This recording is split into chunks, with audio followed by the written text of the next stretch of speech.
Welcome, everybody, to the CrossFire podcast. Crap, always audio bombing the beginning of the show, which is I so muted great. it like It's before. speed, which is so good. It's an inside joke, but we'll share it with the audience at some point, I'm sure. Guys, great episode tonight. We've had a great little warm-up session before the show just now on all the ridiculous and lunacy that's going on in the media and the gamers out there that are causing a rant for absolutely no reason. And to be honest with you, it's a great weekend. It's Friday the 13th. The weather's starting to finally come around in New York. We're starting to get that fall weather going, which is great. But at the same time, it's starting to feel like Halloween. So let me start with my introductions, and then we're going to get into a little bit of Halloween talk before we get into our main subjects.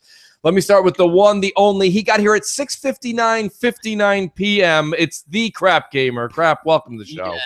On time. My streak is intact. Yes. How Ripken like, very much so. Early as usual. Yes, early. Well, you know what? I was watching. I'm subscribed to this channel called Watch Mojo. They do these top 10s all the time, like every day. And they had one top 10 most controversial video game reviews. And I was like, ooh, let me check that out. Oh, it's 10 minutes. It's 10 minutes to Crossfire. Do I got time? Yeah, I got time. So Of course I you watched do. it. And you know what's funny was they bring up a lot of the ones. One of the ones in there was the Uncharted 4 IGN one, where that lady got like harassed because she gave it a 9 out of 10. And then they even showed like 12,000 dislikes. And then she had to up it to 9.2. Like, I'm like, man, there was some Adam Sessler ones in there too. It was really interesting. If you guys are subscribed to Watch Mojo, they do a lot of video game top 10. So Very cool. pretty cool stuff. Very cool. Well, we're glad you're here, especially with the input we're going to be needing from you later on with these topics. Hell yeah. Next is my paisan down south. Clowns, what's up, buddy? How are you today? I did catch Four Guys. Great show yesterday with my girl Luca was on there. So how you doing tonight, buddy? Yeah, what's up, man? It's a pleasure being here. Always happy to be on Crossfire. Get to talk to Crap Gamer, once every week that way, and Xbot and everybody else on the panel. So, yeah, what's up, man? Not much, buddy. Not much. I'm just glad you're here, and we are going to ask your opinion in the very near future. And the man who's playing Destiny, playing with his iPhone, and barely podcasting at this point, it's Xbot 448. What's going on? Mooch, would you let me finish, man? Would you just let me finish? What's going on, everybody? We are back on Crossfire, guys. It is an honor and to be on the panel again. I just can't wait to get in on these topics, and I'm not gonna play the game while we're talking. All right, I guarantee this. It is a promise of mine, man. No, good to have you on, man. And it is good. I'm glad you brought that up. Really great to take the 1 week off, kind of gets the batteries recharged. You can see the panels kind of antsy and ready to get back into it. With that, let me get to my last usual suspect before I introduce our guests.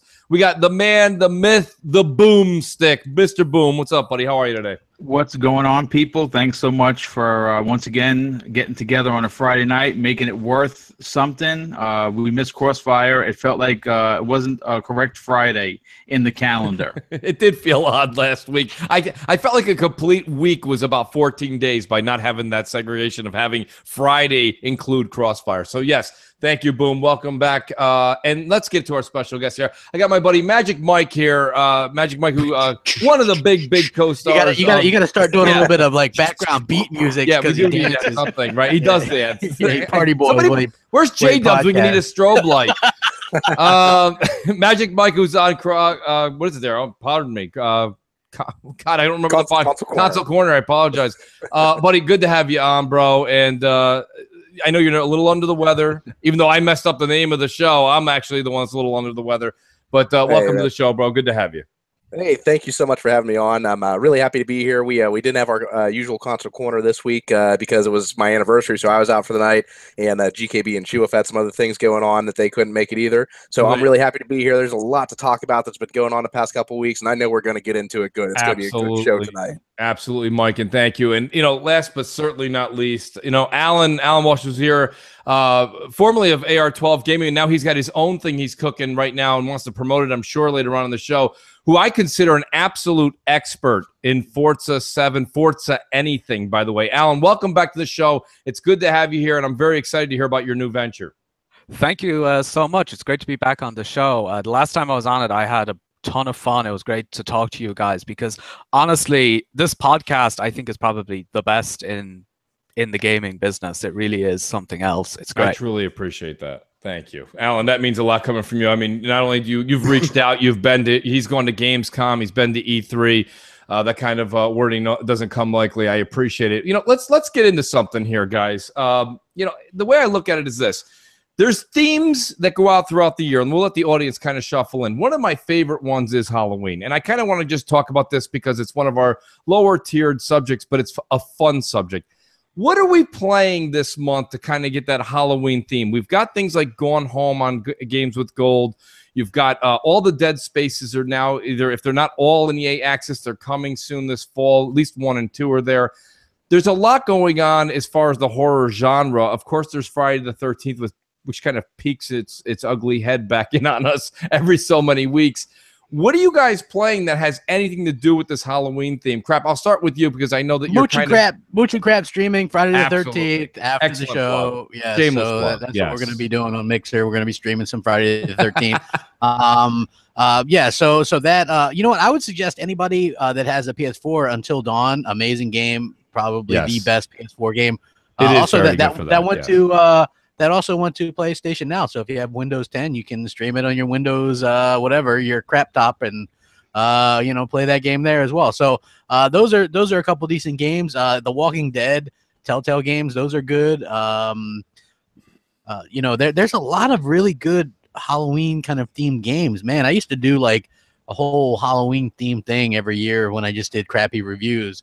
But there's a lot of games out there. Oh, The Evil Within 2 came out today. Yep. Well, that's what I wanted to get into, and I don't know. Crap, did you by chance get it? If anybody wants to give me a copy, I will mooch that all damn day. Listen, I want to let everybody know my inbox is open. Yes. Well, no, you know what? Here's the thing, right? I have ordered. I have Battlefront 2 pre-ordered, Call of Duty World War II pre-ordered, Assassin's Creed pre-ordered. This is an expensive fall, man, and we got an X on top of that. Something had to take a hit. I didn't even pre-order Wolfenstein yet. So that was one that I couldn't. But what I am interested in, State of Wolfenstein. I think it's coming out in November. Is it? Is it November release? I thought it was the same day as Assassin's Creed Origins. October 27th. Yes. So in 2 weeks. Oh, woo! geez. There's a lot coming out on the 27th. Yeah. So yeah, like again, I went with Assassin's Creed, just because that looks absolutely phenomenal. That's a no-brainer. Yeah. Yeah. And what was interesting was I did a video today which went live about an hour ago, about The Evil Within 2.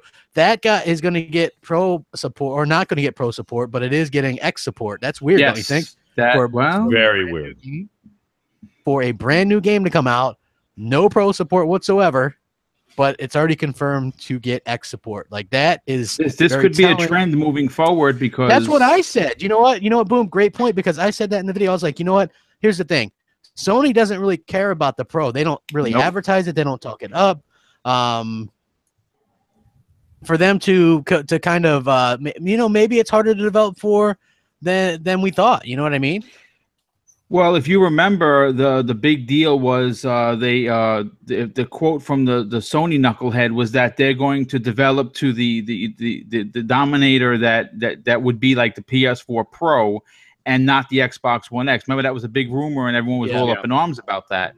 Well, maybe things are starting to turn, because if you recall, many developers were like, oh, it's so easy to develop for the X. Right. Maybe that's going to be the common denominator of development for console games, and maybe the pro gets left out. Well, this is one of those cases where it's the case of Superman 2, where you're pushing on it and the actual effects go on the other side of the glass. This is what's happening with the X right now, right? Because now to do the enhancements for the X are absolutely mindless, simple, and quick for these developers. And to do the pro, the code that's required for the pro is much more detailed. And the problem is there's not much of a difference, because technically the hardware really can't handle to do. So if you're actually going to do the work, you're going to do the work for something that's actually can be seen. And it can be seen as clear as day on the X. When you do the pro, you need Digital Foundry to show you the difference between the pro and the vanilla PS4 most times. There's no difference. I have a friend of mine that doesn't have a pro. I have the pro. He comes over. He had Horizon Zero Dawn. He came over. He looked at the game. He says, I'm sorry. I don't see a difference. And he goes, you're playing the pro version. And I said to him, I'll be honest with you, I don't see a difference, and I'm playing the pro version. I have no idea what it is, but I'll tell you this much. You've got people from Digital Foundry, and I don't remember the gentleman's name, the American guy that's there, actually. John, I think his name is.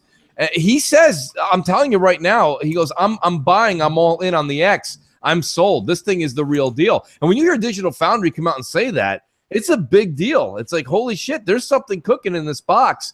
So, I wonder, Mooch, if when they say something nice about the Xbox brand, do they get like a knife stabbing pain in their side? Yes, there's some sort of we call it Maloik in Italian. Dude. Yes, it's a head pain they get. They hide it well. But no, I mean, what about the rest of you guys? I do want to talk a little bit more about the Evil Within in a second. But Alan, is it a big deal in the UK, Halloween, this whole thing that we create over here? Is this something that you guys even give a shit about? Yeah, like it's definitely celebrated in Europe, but I feel it's more for younger people. Like people my age don't really give a shit about it, to be honest. You really should visit the United States in the month of October, because boy, is Halloween turned into an adult holiday. A little too adult. Yes. I don't know if we can mention it on this podcast, but it does. It becomes a very much celebrated, because what it is, I mean, the parties are out through the roof. The people who are older kind of go decked out in costume. I mean, yeah, all you do is you substitute candy corn for vodka. That's the secret. But yeah, it's still big with the kids. The kids are great. They have tons of kids shows, kids games, things like that. And I love the theme that's going on right now. I'm seeing a lot of people. The streamers are playing Friday the 13th. They're playing more of these. Shout out to people in the chat that were just saying I believe it was Outlast 1 and 2, which are real. Oh, those streamers, right? Those games. Good lord. Yeah, they will not. You'll fall out of your seat for sure. Yeah. See, I think I'm gonna pass on that myself. I mean, I got to be honest with you. There was a couple. I think I might do Until Dawn. To be honest with you, I have that game. That's a great game. That might be, and I agree 100% with Crap. That might be the PlayStation 4's greatest game. It is, like I listen. I know a backhanded compliment. Yeah, I get a lot of crap when I say that, but for me, it's the game that I played it like back to back. So like the first time I played through it without any kind of help or anything, and I had a bunch of people die, and then I went back and tried to do it with saving as many people as I could, and that's what's good about the game is the replay value, and you get different trophies for going back and doing those. So it's not like you're getting nothing. So that was pretty cool, and I like the atmosphere and like the whole story, and you catch little things the second and third playthrough. So it's one of those games that really is kind of cool. If you got people over, you play it. It's fun, that was the circumstance. I went to a huge New Year's Eve party last year, and we popped it in. And it was because people weren't, everyone celebrates New Year's Eve, like when 12 o'clock midnight comes. Yeah. Well, we all got there, started drinking at like 7. And there was just 2 people playing it on the couch, playing Until Dawn. And then 4 people, 6 people, 8 people kind of took the lights down. Everyone's kind of watching, and everyone's like, and I will say this much, and shout out to the 1.5 female gamers that listen to the show. Woo! You guys get it. They get it. It is fun to play. They do. They get it. You get it out there. But in all honesty, it is a lot of fun to play with the ladies, because they kind of scream. It's jump scares. Kind of brings the whole mood right in. So that's kind of cool. Let me ask Xbot 448. What are you and Mel actually? What are you guys jamming out to this Halloween season, gaming wise? I don't know, man. I see Mel being into it big time. Yeah, well, she does get into it, but the thing is, Friday the 13th left such a sour taste in her mouth. Like it did. It's not like people are streaming the game. I was like, is it working yet? Oh, it's working. It's working. I played it the other day. It's working now. I don't know. We more or less get into the movies and stuff like that, and with the movie It that just came out, and how great of a movie that is. There's Stranger Things 2. Yeah, Stranger Things 2. That's in 9 days. We get more into that side of things. But I am playing the scariest game personally that I've played, which is called Destiny 2. Yes, a real fright. That's a terrifying title. Nightfalls, yes. Raids. You're on the Leviathan. Like, it's just scary stuff, man. I don't know. I might have to stream it. You know what I'm saying? Sounds. It's one of Crap's nightmares. I'll tell you that much. Magic Mike. Yeah, Mooch. I would love to. Buddy, go ahead. Well, first of all, I am the #1 Resident Evil fan on this panel and many panels. That's correct. It would be easy to say just pop in 7 and go, but I'm going to go old school here, and I like to play Resident Evil 1 Remake, and I like to play. What's that? Good call. My only problem is and okay, you're talking to somebody who played that game multiple times. I'm not going to take your throne. It's too slow. It's slow. But you know what? When it gets too slow for me, I pop in Resident 4. And that's another good game. You know, I'm glad you brought that up. And we talked about this before the show. I think the audience would like to hear about this. A lot of people that are on the fence right now about Evil Within 2. You were saying this. I read this as well. The reason Evil Within 2 is even on my radar is not because it's being launched 2.5 weeks before Halloween, but it's more actually because it is following the footsteps of RE4, right? And not so much RE1. It's more action focused. Yes. And you know what I forgot that I have? I got that whole damn Resident Evil collection. Remember when that was on sale and it was a mistake for $25 or something? $25. Yeah, I own every single one of those, plus Resident Evil 7. I've never played any of them. If you haven't played 7, you got to play 7. Well, I'm waiting for the X you're waiting 7 for the X, because that's going to be a... But you know, crap, I'll tell you, and I'm not going to talk you out of it. I'm really not. If you want to wait for the X, wait for the X. There's no one that can talk you out of that. All I'm saying is this.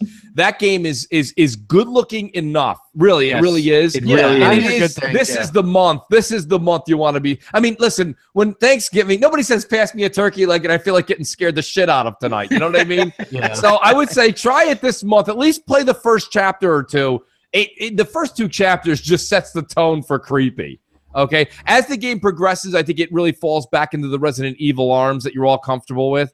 But the first 2-3 chapters is where the real freakiness comes out in that game, and it's a lot of fun. Just a thought. And Magic Mike, what are you kind of jamming out this Halloween season to? Oh, well, we just laid it all out on the table there. I'm going to be playing some Resident Evil 7. I got that Resident Evil collection as well. I'm looking forward to getting back into Resident Evil 4. And I really liked Resident Evil 5 on the 360, so I want to play through that again, too. 5 wasn't bad. I like 5. I like 5 a lot, yeah. Yeah, I actually really liked 5 I wasn't a big fan of 6. And not many people were. And I was too scared. Right. Well, the problem, Alan, with 5, the problem I had with 5, though, was, it was more of the mechanics. I had a problem more with the mechanics than the game itself. Yeah. It didn't feel like very Resident Evil, but Resident Evil 7, that's where it really gets back to feeling like a Resident Evil game. Like you were saying after those opening chapters, it goes safely back into that Resident Evil feel so easily. It just feels so natural. It gives you a full sense of safety. You know what I'm saying? Like when you're literally walking and looking around the corner because you're afraid one of those family members are going to jump out and throw you through a window. You know what I'm saying? You know what you guys are doing to me right now? You're making me get all nostalgic for the Fear franchise. I hear you guys talking about Resident Evil, but last generation, was a great the 360. franchise. The 3 Fear games, I absolutely loved them. Scary ass story. You know, you got this little girl. One of those was a 360 exclusive, wasn't it? It was like one of those early 360 exclusives. I think it was the second one, I believe. Yeah. So, and that's the one that was made for console. They went all out on that, man. Yeah, you say Xbox exclusive, and I think of things like payphones and other things that went out of style. The Fear stories will stand up to this day. I guarantee that, man. I never played the Fear stuff, so I gotta check that out. How about this? How about this one that was terrifying? Condemned. Oh, I liked Condemned 1 and 2. That was awesome. 1 that was another a great Xbox game. Let me tell you something. When you're in that department store and those mannequins start moving. Yeah, it's so dark in there. And all of a sudden the mannequin. Has anybody even touched that Amnesia game that is now, I believe, I downloaded it, but I haven't had a chance to try it out yet. I heard that's scary as hell, but I mean, I Layers of Fear as well, which everyone got on Xbox Gold for games a couple of months back. I download those, but I rarely get a chance to play them because there's like a lot of AAA. Well, that's what I was thinking. I think this is the month, especially if you got games like that Amnesia, or you got even Gone Home, which Gone Home I keep hearing has a shriekiness to it, but it's not. It's not by any means scary. The shriekiness of being a walking simulator, eerie right? suspense, but not scary. Right. Same thing with that Edith Finch, right? Isn't that another one where it's eerie, but it's not scary? I would say Edith Finch is so eerie, but Edith Finch is a great story. If you don't mind walking simulators, that's a great story. Probably one of the best I've played in a long time. What happened to Edith Finch? Who cares? That's the summary. Just like Until Dawn. That was the predecessor. Well, who cares? By the time you get to the end of that game, you will care. That's how good that game is. Really? Absolutely. Wow, a lot of people say that crap, and I mean, I got it. I shout out to Rand who's in the chat. Rand had an extra copy. He hooked me up with it. I just never played it. I gotta disagree. What do you think? I think at the end, like, there's supposed to be this huge kind of like, oh my goodness, is that really what it? and it was just like, meh. At the end of it all, like What there was the end of it, bro? Go I ahead. can't. I'm not gonna say, man. No, don't spoil it. play You got tons of people, but I might play. Yeah. Crap, you have the game, don't you? Yeah. Dude, Yeah, I might try it. I bought it and beat it I the haven't same played day. it. Yeah, it's Oh, not yeah. long. It's 2 Yeah, it's not a long hours. game. Um, But like I some of the heard I had- chapters, if you're gonna I say had to play Xbox, it. I mean, some of those chapters really pull at your emotions. Yeah, well, the chapters in between, man. Yeah, Oh yeah, definitely. that's the meat of the game. There, it's not really so much that the ending has that like heart pounding moment where you get that revelation or anything, but it's just the whole game is just this emotional journey. Turns out I feel you're like- Edith Finch. Da da da. Here's another one that came out for the PlayStation 4. It's called The Park. That's on the I Xbox beat One that too. too, man. Yeah, that's another one that would. That's on the a Xbox creepy One. ass game, yo. It You is get towards creepy, the end of that shit is creepy. Oh, Hey, that's someone creepy. pointed out Alien Isolation in the chat. I have that too, but I haven't had a chance to play it. A lot of people say that's now, creepy. you know, as it's hell. funny. People have a problem with things like walking simulators. That's fine. My problem with Alien Isolation is that's a standing still simulator. Now you're doing nothing. I mean, like when I watch video of it, it's people running into a locker and then waiting for the thing to walk by you if it doesn't like glitch out. I personally, that one there, that there's no way I'd even play that, even if they said it was fantastic. But not that I would talk you out of it. So many great Halloween games. I'm glad we were able to kind of like just spread a little light on the people. It's good to start them now. Like you want to start playing the Halloween games now, the spooky games now, so you get them for 2.5 weeks. You've got The Walking Dead coming back as far as the TV show. We just said Stranger Things 2 is coming on. Tons of great movies like the new Saw's coming out. It has been out. And I believe there's something called like it's basically Groundhog's Day, but with a death involved. I think it's called Happy Death Day. Happy Death Day, which actually, believe it or not, again, nothing I would say you need to go and spend $20 a head in the movie theater to watch, but I think it's worth checking out. I think it'll be pretty cool. Like I say, it's like Groundhog's Day with death. I do want to suggest to the panel as well as the listeners that are filing in, go look at the recently the trailer dropped today for the X-Men's The New Mutants. And here's the thing, it's horror based.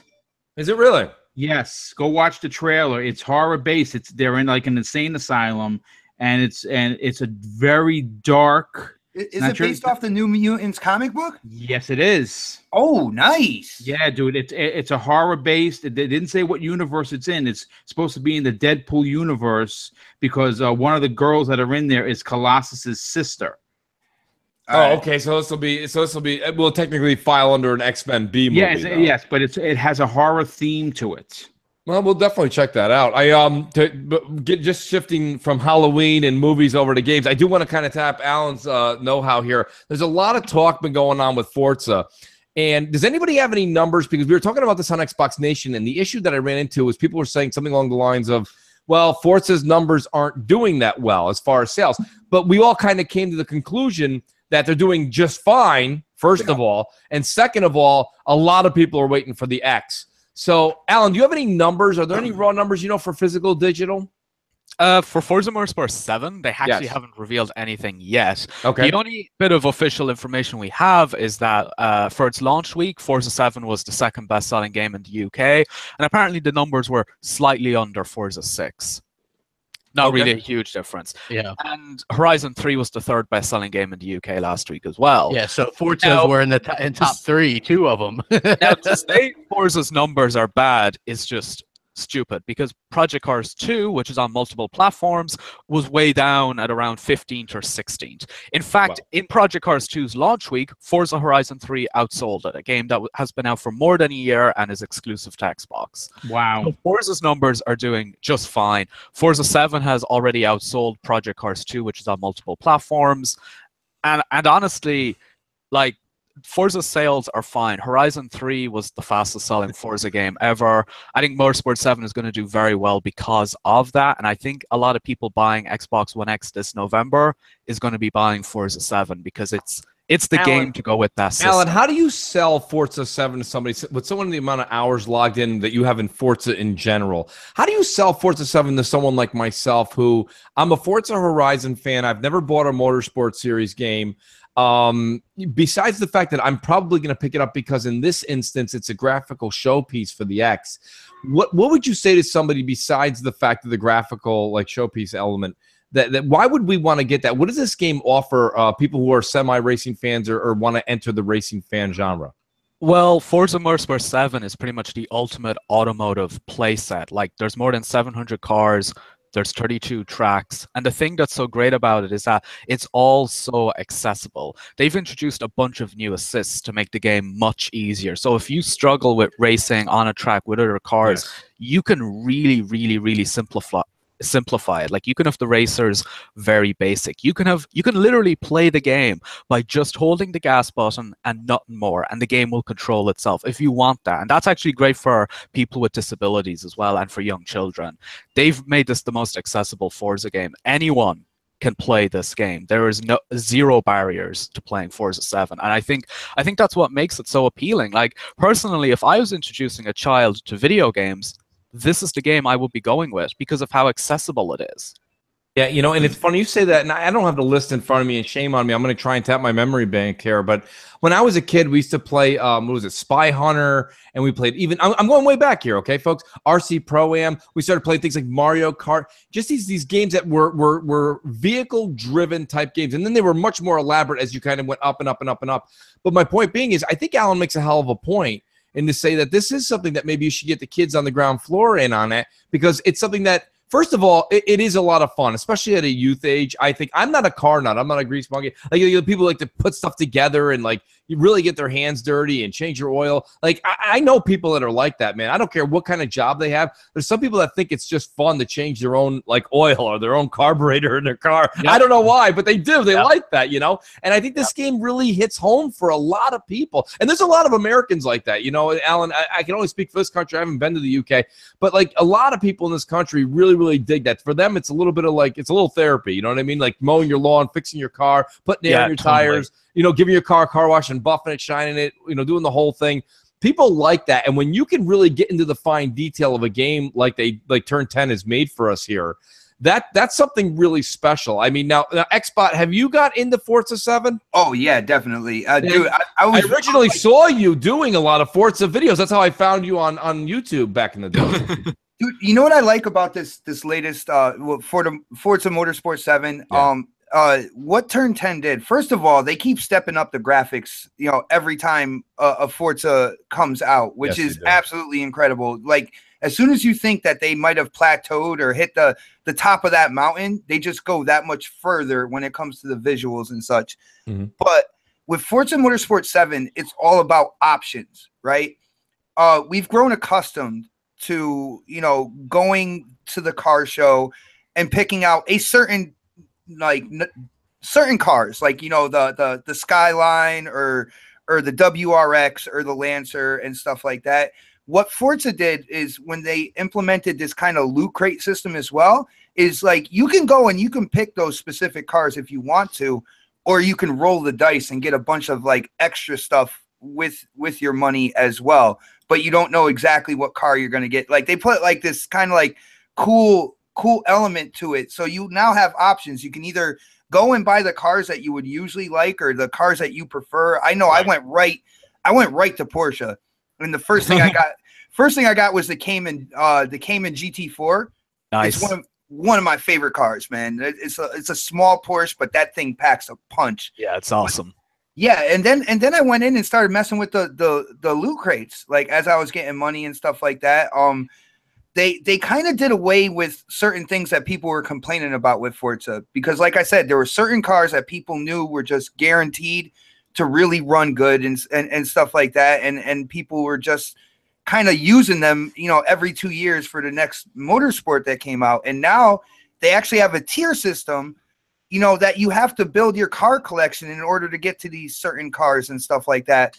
So it kind of gets people to expand their horizons more. See, I like that. Yeah, because I really love it, man. I think it's fantastic, and it's not just that as well. I want to briefly mention they have this new homologation system, so people can't make overpowered tuning setups for their cars and go into lobbies and dominate everyone else or dominate everyone on the leaderboards. All the cars are now fair. It's a fair grid. Yeah. It all comes down to pure raw racing skill, and I really like that. I really like that a lot. Now, there is some controversy over homologation in the community because some people still like the more freedom of choosing the cars. You know what it is, man? People got used to it. People got used to it, and they don't like change. They don't like change. But I think this system is really, really good. Now, I think in multiplayer they should have lobbies for both the older system and the new system, and they've actually introduced one today from the older system for those fans, which is great. It shows they're listening to fan feedback.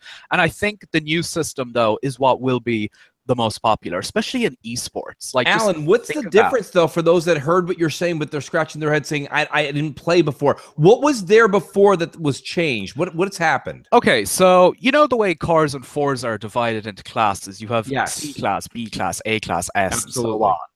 Well, in the lobbies for multiplayer, you would always have dedicated hoppers for those classes. So you'd have S class hoppers, A class hoppers.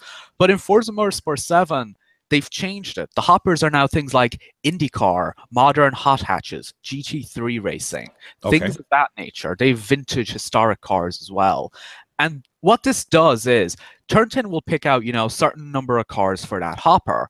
And they're all tuned and customized to homologation standards. So they all have the same upgrades. All the cars are completely fair. So rather than having one overpowered car where you're like, oh, it's S-Class, I take this car. Oh, it's A-Class, I go with this car. You now have freedom to choose, okay, I can go with any of these cars because they're all just as competitive with one another. Okay. That's what's so great about the new system, in my opinion. I like the whole you got to keep playing to earn the better car. I like it that. It makes it a game again. That's what makes things a game. That's my problem. That's my problem with prior Horizons that I was playing was, you just rack up X amount of millions of dollars or credits or whatever it is, and you just go buy whatever you want. And myself personally, I was like, what's the difference here? Why? And then we would do like the multiplayer part, and someone was like, oh, Mooch, you don't have this car? Come on, man, go buy it. We all have this car and we're racing. If we all have the same car and we're racing, that doesn't mean anything to me. Like, I'm like, why? I don't understand why there isn't a tier system. And if that's what they're putting into it, I'm sorry for all you guys that don't like it right now, but that's actually the way it probably should have always have been. Yes. I think they did the right thing here. I completely endorse that. And I will be playing Forza. And yes, Alan, I will be bothering you. I'll be like, I'll get into a chat and let's play a couple hours of Forza. Like, take me through this. Yeah, sure. I'm up for it. Now, what's the controversy? What's the other controversy going on here VIP. With the VIP, the loot crates that aren't, or the microtransactions that are not there? What's happening right now, Alan? Okay, so let's start with VIP because that was the big controversy. So every year in a Forza game, VIP would give you 5 exclusive cars and double credits in every race. Fairly straightforward. In Forza Motorsport 7, you get 5 Forza Edition cars. So these are specially tuned and upgraded vehicles. And you get the double credits bonus, but it's a little different. Instead, you are getting 5 of these mod cards, and these 5 mod cards would give you double credits for a race. And each of the cards could be used 5 times. So that's 25 races where you could take advantage of these VIP double credit bonuses. That's a big difference to every race. You're going from every race you do to only 25, but the price of VIP remained at $20. The issue people had with this is the fact Microsoft never specified it in the Xbox Store listing that it was a different system. They actually barely spoke about VIP until the game launched. So when the controversy started online, Microsoft adjusted the store description so it tells you exactly what it is.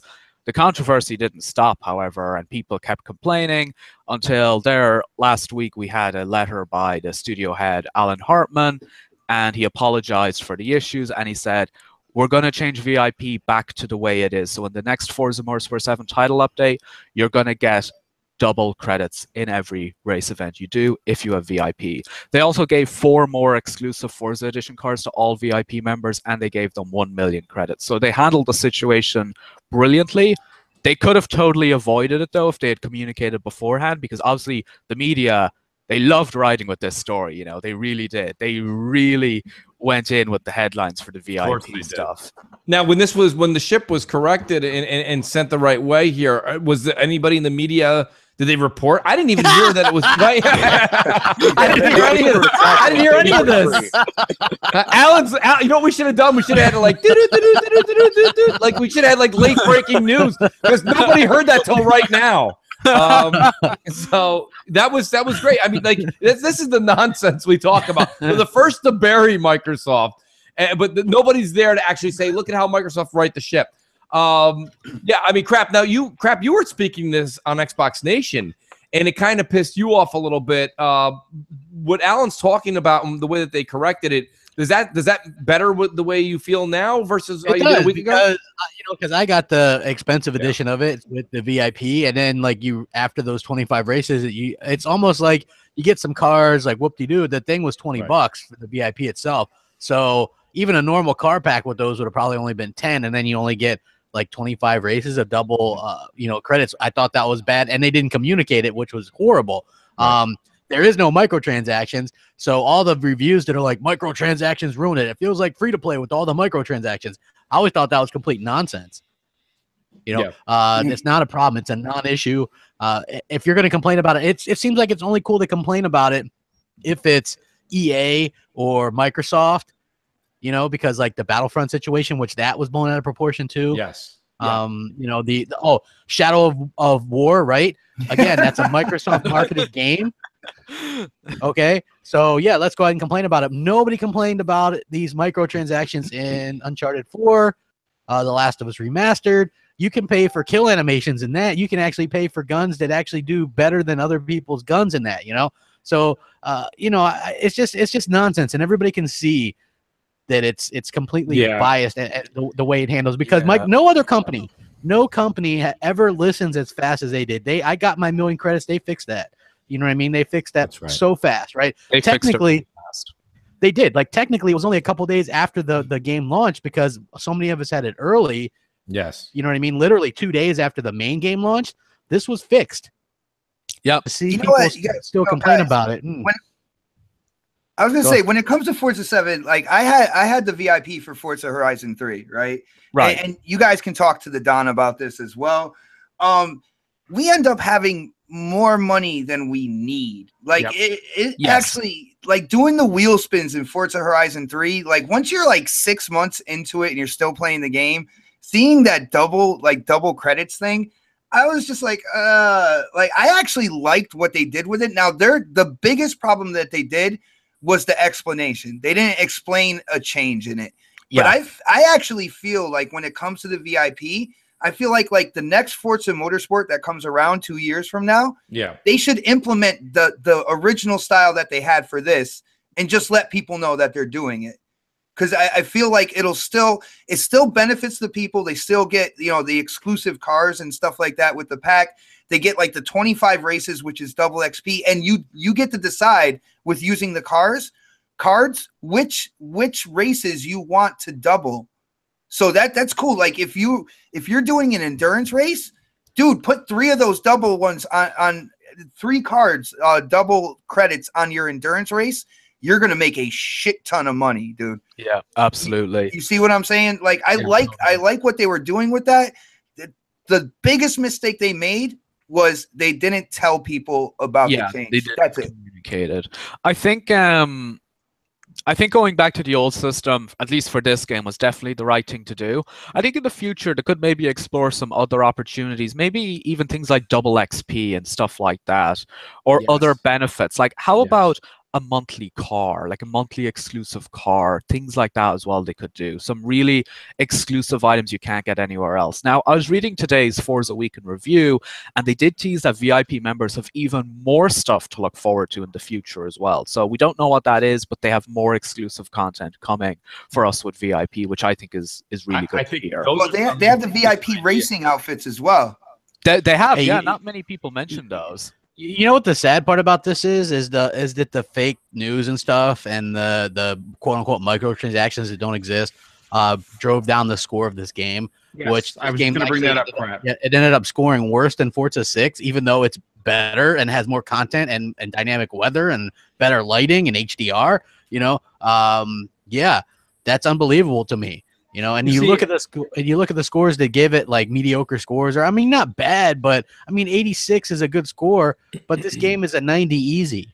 You know, and I know a lot of people don't really see when I do this geography lesson for everybody, but I would love to see, now that you could see everything on Twitter, you can see things on Facebook, they have demographics broke down like by the gender, this and that, where the location is. It would be, aren't you guys be a little interested to find out that probably like 2 review copies hit the East Coast of the United States? Like, I mean, in all honesty, wouldn't it be something? And, you know, Alan, you know, you're a great person to ask. You come over here, we're all foreign to you, right? Okay, we're Americans, but at the same time, have you ever visited the New York, Florida, Baltimore, Washington, D.C., Atlanta, and one of the North Carolina, South Carolina cities? Have you ever been anywhere on the East Coast? I have been to New York. Okay, and have you been to L.A., San Francisco, Seattle, et cetera, et cetera? L.A. and Seattle. Okay, would you say that there is a difference between the people and the climate, not just the climate, the weather, but I mean just the environment? Yeah. The attitude, the general attitude. Yeah, I think there is, yeah. And listen, these are basic questions, folks, but these are actual true to life. To get a true depiction of a review is to get something where when they're sending out thousands of review codes, why are they all getting smothered into San Francisco and like Los Angeles? I don't understand that. That's something that's just beyond my comprehension, because what happens is you don't get the like and the feel and the quality that you would get from everybody. I want to see reviews from Texas. I want to see reviews from everywhere. I'm not just saying New York. That's not fair. It's everywhere. I want to see more from the UK. I actually read more reviews from the UK than anything that comes out of California. Well, I think one thing I will say is, because I work quite closely with the PR teams and stuff, is that they do it on a region per region basis, and in some countries things are better than in others. So if you kind of see more folks in the US with review codes when it comes to Xbox stuff than folks in Europe, that's because of the difference in PR teams. Agreed. And I mean, I have shout out to Jay Hooft, who's up in Toronto. I believe he's in Toronto, Canada, and he works very closely with Xbox Canada. Xbox Canada are fantastic. They're phenomenal people. They're phenomenal. But I guarantee that same person could live in the UK. They wouldn't reply to a single email he'd send. That's the difference true. With the PR teams. I have worked, with various, different country PR teams for several different reasons. And the difference between the US and the UK team for Xbox is huge. Yeah. And I'm glad you said that, because a lot of times I'll reach out. I can only speak for myself, and I get a lot of, when it's usually indie titles, things like that. But when you actually even reach out to people that are, like you say, West Coast centric, that are handing out review codes, and they're like, well, where are you? I'm like, East Coast, New York. They're like, okay, yeah, we'll get back to you. All right. Thanks. There's only a shit ton of people and money over here too, by the way. But Boom, let me get to you a little bit. I did want to get, and you kind of took the mic over, and I'm glad. Now, Boom, did you buy Forza 7? Yeah, absolutely. Yep. One of the great things, I wanted to let the audience know, one of the great things about having Boom on the show is Boom, just like crap, buys everything. So I don't have to worry about asking him if he got the game or not. It relieves a lot of stress for CrossFire. Boom, what was your take on the game initially? And did any of these complications you saw in the media bother you as you were experiencing the game yourself? Well, first of all, Forza Motorsport 7, like Crap was saying, is leaps and bounds better than 6. Okay, yes. And one of the biggest controversies that we're still dealing with is the pay to win mantra that has flooded the entire story with this game. And you cannot spend currently $1 single within the game. You can. Okay. Yep. The pay to win thing that they keep. I mean, look, perfect example. I went to Metacritic today, literally an hour before we went live, just so I can get the exact stats. It's currently sitting at an 87. Okay, so you say 87 is not bad. That's fine. But when you scroll down, because I believe there was 63 different reviews, you start to scroll down, you start to see the 70s in some of these reviews. And again, I will not mention these sites because they're not worthy of mentioning. Don't give them any publicity. No, absolutely not. There's at least 5 of them out of the first 10 that hit 70 that say that the game is ruined because it's pay to win, because you have microtransactions, and there are none in the game. They're not in the game, and like the prize crates are like a fun system. Like my friend, he spent money on a prize crate, 300,000, and he ended up getting an Indy car out of it, which is a fantastic saving. A lot of fun, man. It's like rolling the dice. It's like going to Vegas for cars. And for people like us who are constantly playing Forza, we end up with 60 million credits, nothing to spend them on. Now we have these prize crates. We get a bunch more exclusive items. We can keep playing and playing and playing and continue progressing and progressing and progressing. Like the game. Great point. The game has more replayability now, and it's not true microtransactions. Guys, what's funny? Guys, tell me if I'm wrong here, but there's something that I see that keeps going on when it comes to Xbox exclusive games, console exclusive games and stuff like this. It just looks like they're trying to quantum break Forza. Now, Forza, this is quite possibly, and in my opinion, the best Forza they ever made, quite possibly the best racing simulator I have ever played, right? So with that being said, it just seems like somebody tried to throw that seed out there, just like they did with Quantum Break with Resolution, just like they did with Sunset Overdrive with, well, how do you play this game? Like, I don't understand. You grind and shoot, and then they showed streamers like walking down the street and getting mauled by the OD. Not only that, but did you see? A lot of people are asking if anybody's seen the Gran Turismo Sport Digital Foundry stuff today, where they're like, "It's the best HDR ever! Oh my gosh, GT Sport is back!" You know what I mean? And I'm like, okay, did these people play the same game I played? Because the game I played felt more like ice skating than racing. The background looks like cardboard colored in with crayon. Yeah. It was bad. Crap, I'm glad you brought this up, and I'm going to go right back to you, Crap. I want to know, bad. Crap, you played both. Okay, I know you did a little Capital Foundry thing, which was great on your channel. Well, the Capital Foundry is coming this weekend. Okay. I actually did a thoughts and impressions. Thoughts and impressions, that's what it was. But hear me out. Here's the thing, and let's leave the obvious out of it, folks. Okay, let's not be the typical Xbox show that just says, hey, but we got 700 cars, they got 180. All right, we know we beat them in cars, we got it. What is it when you're right? We know that, right? So that's a victory. We won that one. What I'm saying is, what separates these two games right now, Forza 7 and GT Sport? First of all, there's no real offline campaign for GT Sport. It's all online stuff. It's like they're very much going after that esports thing. It is the physics to the game are horrible. Like they try to say it's a real driving simulator, but if you're driving 150 miles an hour and hit another car, usually somebody's going to go spinning out of control. This one feels like bumper cars. There's no kind of feedback or anything. Yeah. Didn't you say on Xbox Nation that you feel like you're on ice? You do. It's like ice. It's like skating. You can see it. Watch the video. I did a really good job because I capped it 1080-60, and that is the same way I capped the Forza stuff. And it just you're scooting.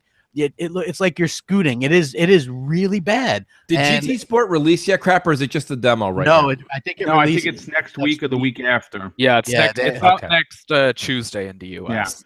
They were touting 1 million downloaded the demo, blah blah blah. But it's like it's a free demo. Like, well, of course they're going to download it. They've been waiting 4 years for this game. Now, I really want to see how this is going to be talked up by the IGNs and the Kotakus and the GameSpots, and to see if they're going to try to put it in a higher pedestal, if you will, than Forza 7.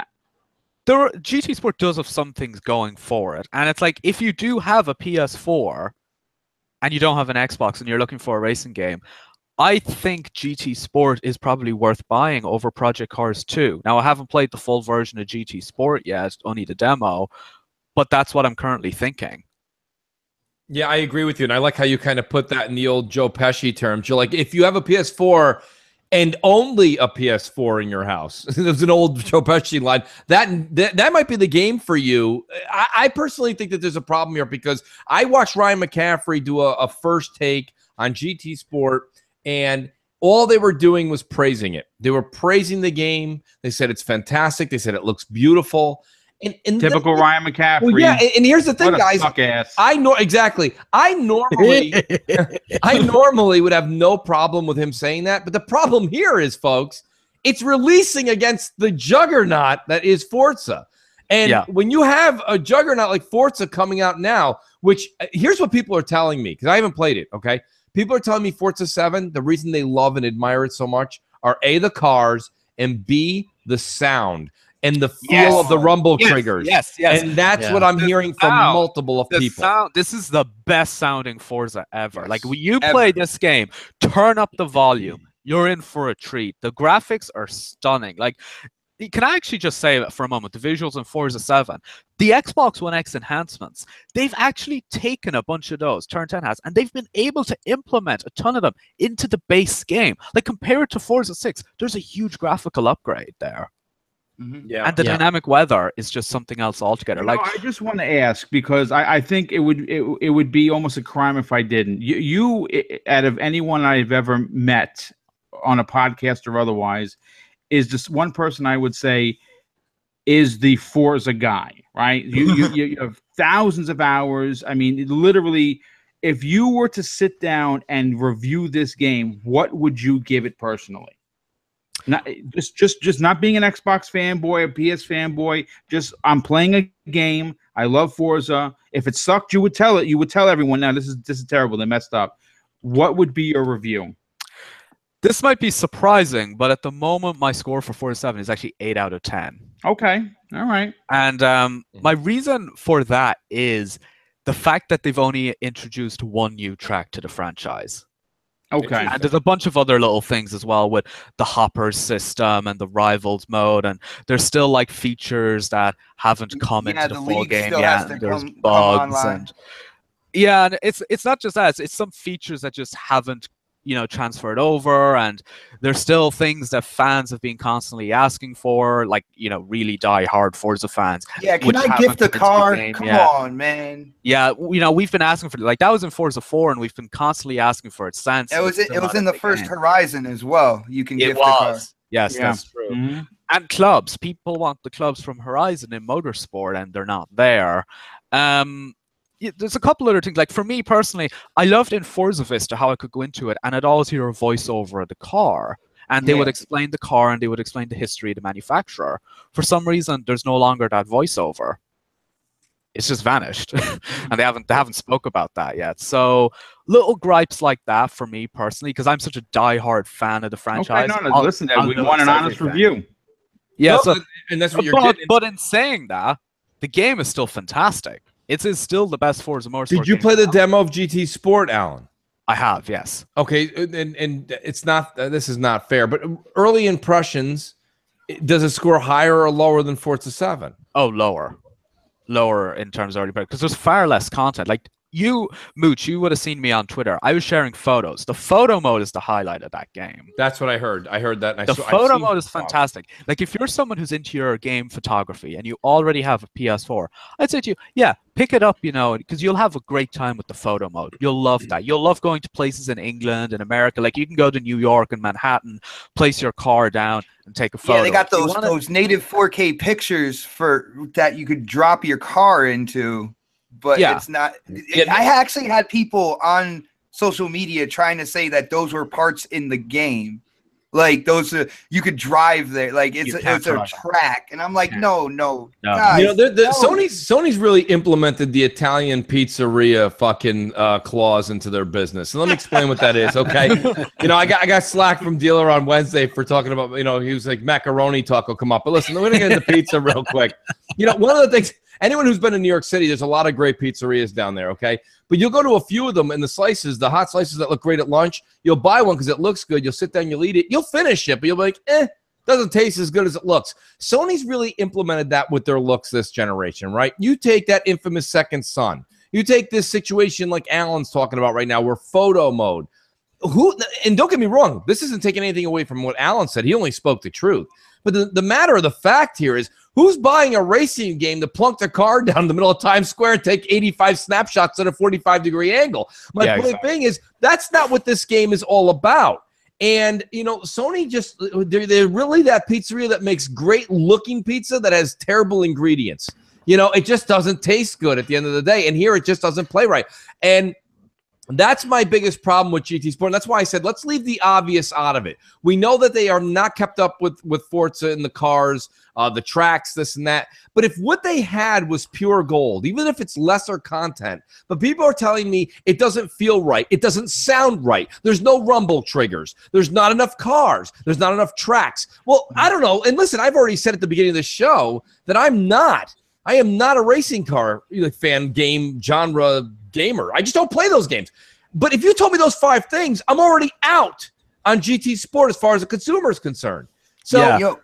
go ahead. You know what hooks me with Forza Motorsport 7? What I think they have done to such a detail, like so much more than 6, it's the evolution of the track. It's the Yes. in 6 they brought in dynamic weather and stuff like that, and it was more like, you would go a lap and then it would start raining. You'd see a little puddle on the track. You'd take another lap and that puddle would be bigger. Now there just seems to be a feeling like it all evolves naturally. Like everything feels natural. Your tire wear, what's going on with the track. It feels like the longer you're on the track changes. And that's something that actually happens in a real life race. You know what I'm saying? And they got that evolution of a race. When you add the laps and stuff like that, they got that down to a T now at turn 10, man. Right. Yeah. They do. It's great. The dynamic weather features are just fantastic. Like, when you're racing and it starts to rain and then it progresses and it starts raining more and more and more, and you hear a clatter of thunder, then you have the lightning and you just have that shiver down your spine. I was like, for me, that's why I really love Forza 7. It's just that moment there.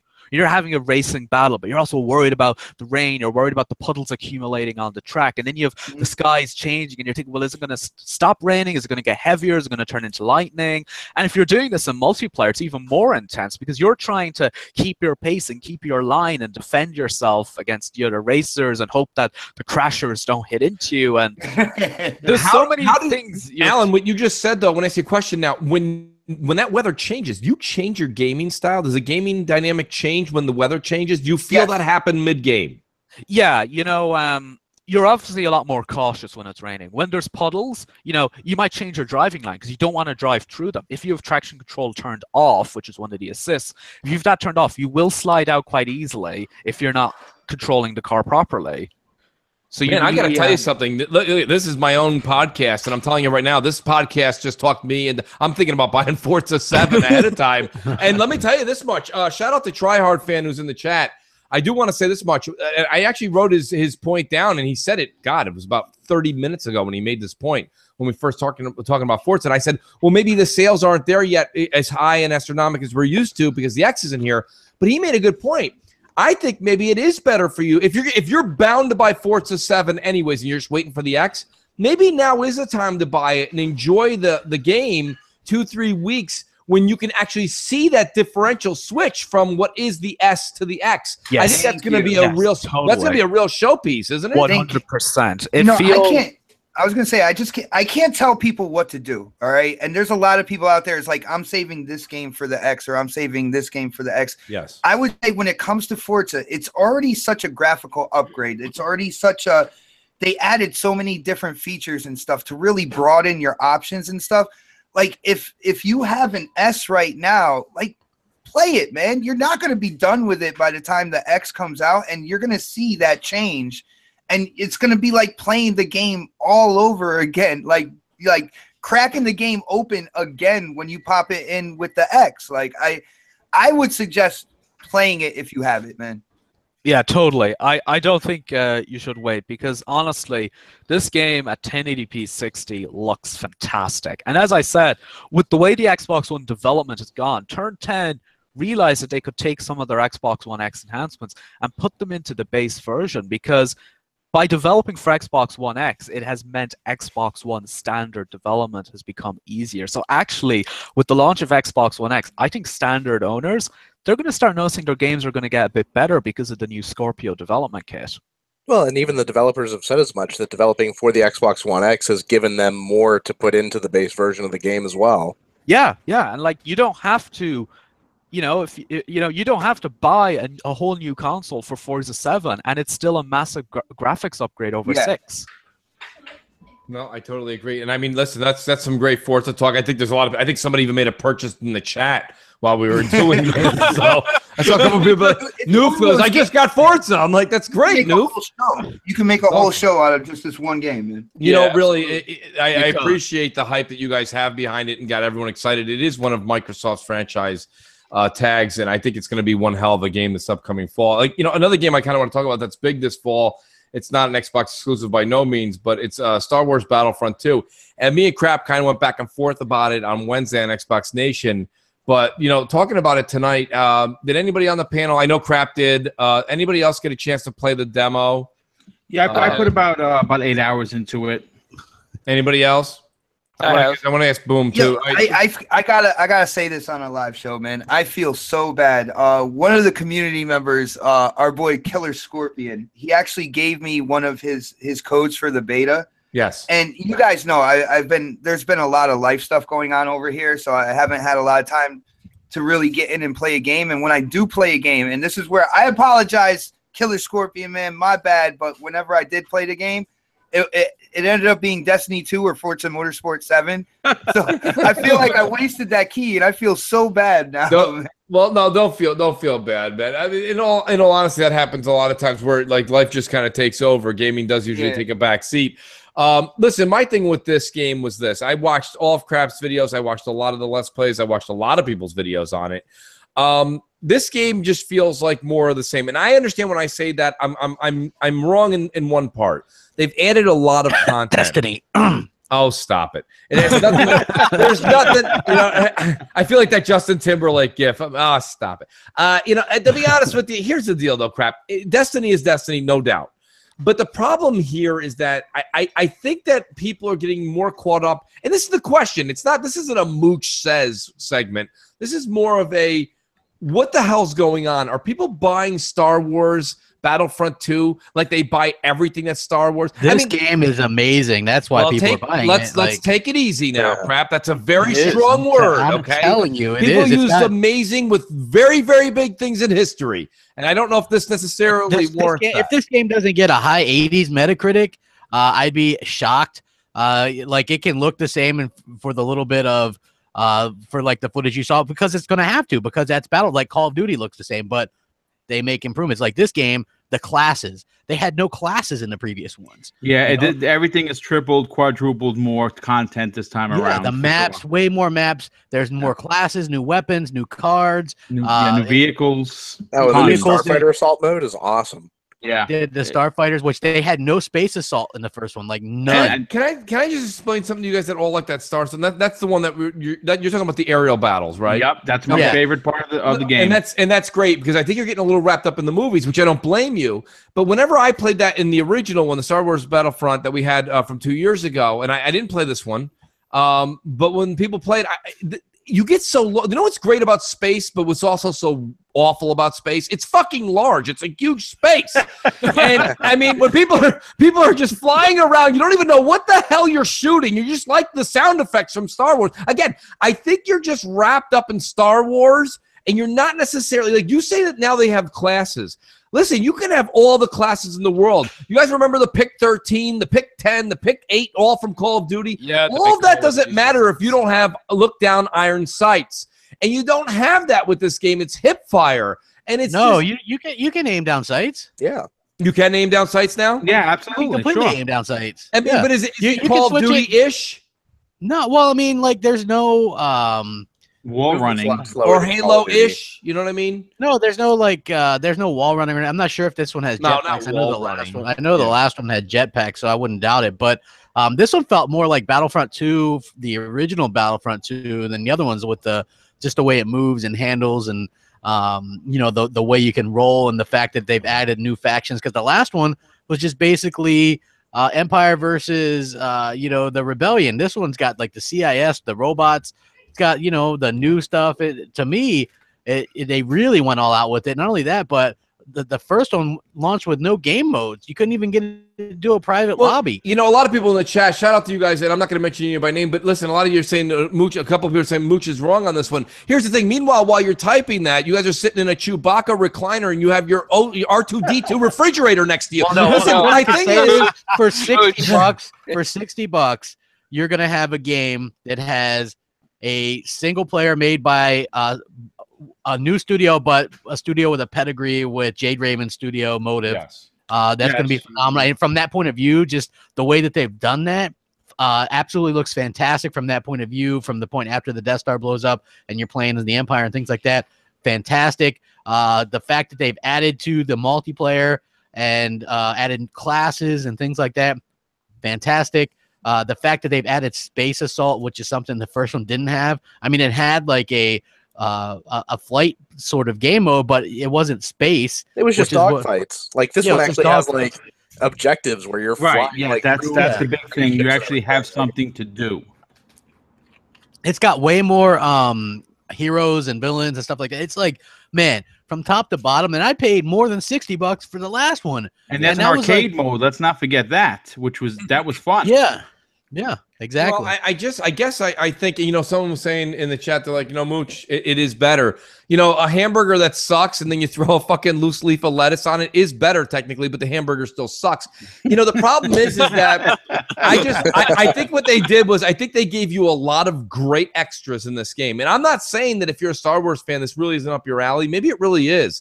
But I mean, I just personally think that it's still a very casual game. I mean, it's just pew, pew, pew, pew, pew from 45,000 feet away. That's what every game is. I mean, no, like, it's not. Yeah, it's not. like, There's precision. There's part of it, though. Like, you don't even have to, like, some people might not even play that part of the game. Some people just might. Well, that's the other part, crap. I'm glad you brought that up. Now that you're mentioning there's all these things that are all over the place in this game, how do you actually get the lobbies and people to have the same similar interests? Maybe people only want to play that aerial fight. You know, they don't want to play the ground combat. And then you lose. You're like, well, come on, man, let's play the ground combat. Nah, the ground combat kind of sucks. You mix it up.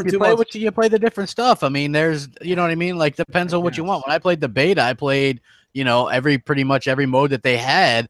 And like all of it was fun. So I was like, oh yeah. Let me ask this question. So with Call of Duty World War II out, you know, throw it out there, Destiny 2, there's still Gears heads are still going hardcore right now.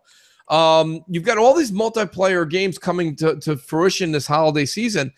You guys are all going to put everything down to play these 8 battle modes in Star Wars Battlefront 2? Well, I said it in my preview. I said this might fight Call of Duty for my time because it was that good. Like it was so fantastic. I really had a good time playing it. I'm excited for it, man. Like pre-ordered, all that good stuff. I can't say enough good things. This is like I haven't been this excited for a game in a long time. What's the release date? To be honest, I mean let's talk November about the 17th. Here. The reason why besides the game being fantastic, and the demo was fantastic. There's no doubt about that. It's going to look like the greatest thing since sliced bread. Well, listen, boom, 7th. look at boom. And I know we're entering the era of the X, okay? But I want to say this because what's good for the goose is good for the gander. I can't sit here and tell you that Infamous Second Son looked fantastic for this generation thus far, but the game was as boring as watching paint dry. Okay, and then turn around and tell you that I'm going to go put $65 out day one on November 17th. You don't have to. You're an EA Access member. Yes, play it for free. No, I know. I'm just saying, but I'm done. I'm done with a game looks great. Take my $65. No, but you know what though? We're not going on that. We're going on the fact that we've all played the demo and we actually had a real fun #fun time playing it. And mind you, this is just a sliver of what the full game is going to be. So I think it's safe to say if you were into the demo, you're probably going to like the game. I'll agree with that. I'll agree with that. I'm not like the biggest Star Wars fan, but I gotta say I like this when I played with Assassin. Yeah, but that's not fair because the person you're playing with, Assassin, he has literally a CP3PO fucking tattooed running down his spinal cord. So like you got to understand, like you got to take everything in context. You know what I mean? If I started playing this shit with George Lucas, I'd have a great time too. You know, guys, I got to be kind of on Mooch's side with this, man. Like, I'm not saying I like Star Wars. I like the Star Wars movies. I do too. But when I'm looking at like we're actually picking up Call of Duty this year. You know, we do have Destiny 2 now, Forza Motorsport 7, Creed Origins. But the thing is, I'm also looking into what's going on early next year as well, and it's like, well, where does this Star Wars fit with me going through all this? You know, because then I'm going to be playing. Good point. I'm going to be playing State of Decay 2. I'm going to be playing Crackdown. I'm going to be playing Sea of I wouldn't Thieves. put my trust in any of those first-party games coming out early next year. I'm just saying. No, come on.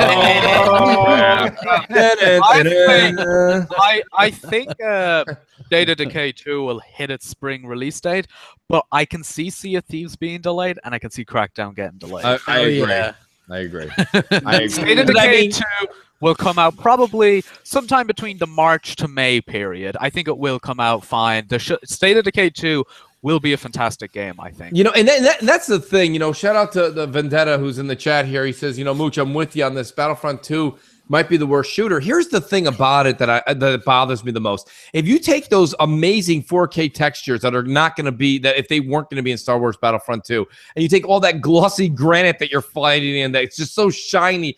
Like, don't get me wrong, this game is an absolute, this is a piece of eye candy that none of us have really witnessed yet in the console generation ever in our lives.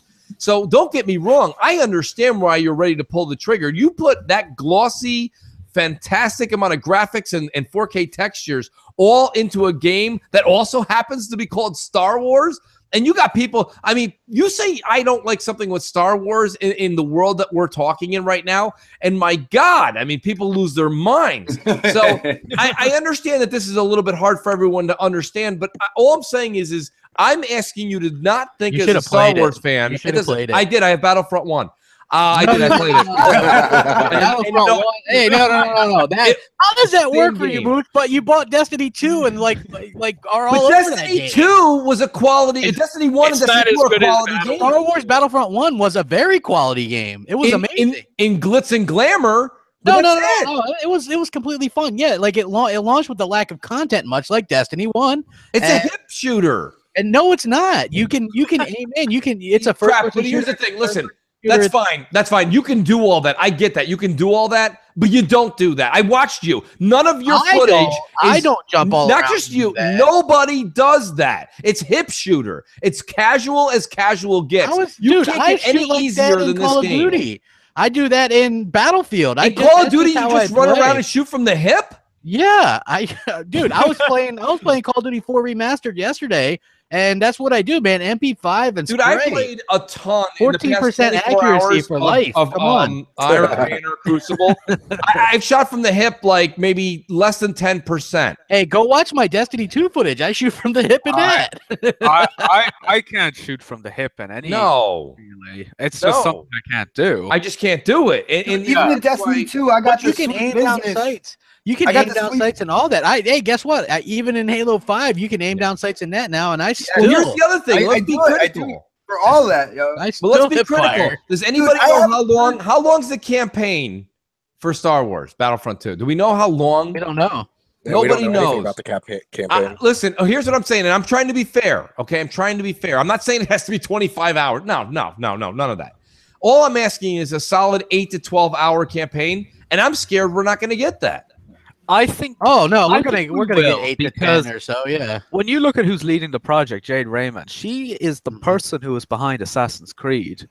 You know, she knows what she's doing. And Splinter Cells. Yes, of course. And like she was. Yes, but Alan, she's only had less than 2 years. Actually, she hasn't. She's been working on that game since before that part since before the first one launched. Apparently, that's what I was thinking. Well, if they say that, that's different. If there's 5-6 years, then that's fine. Well, I wouldn't say 5 or 6 years. I wouldn't say 5 or 6 years, but yeah, I would say 3 or so. 3 years for sure. 3 sounds good.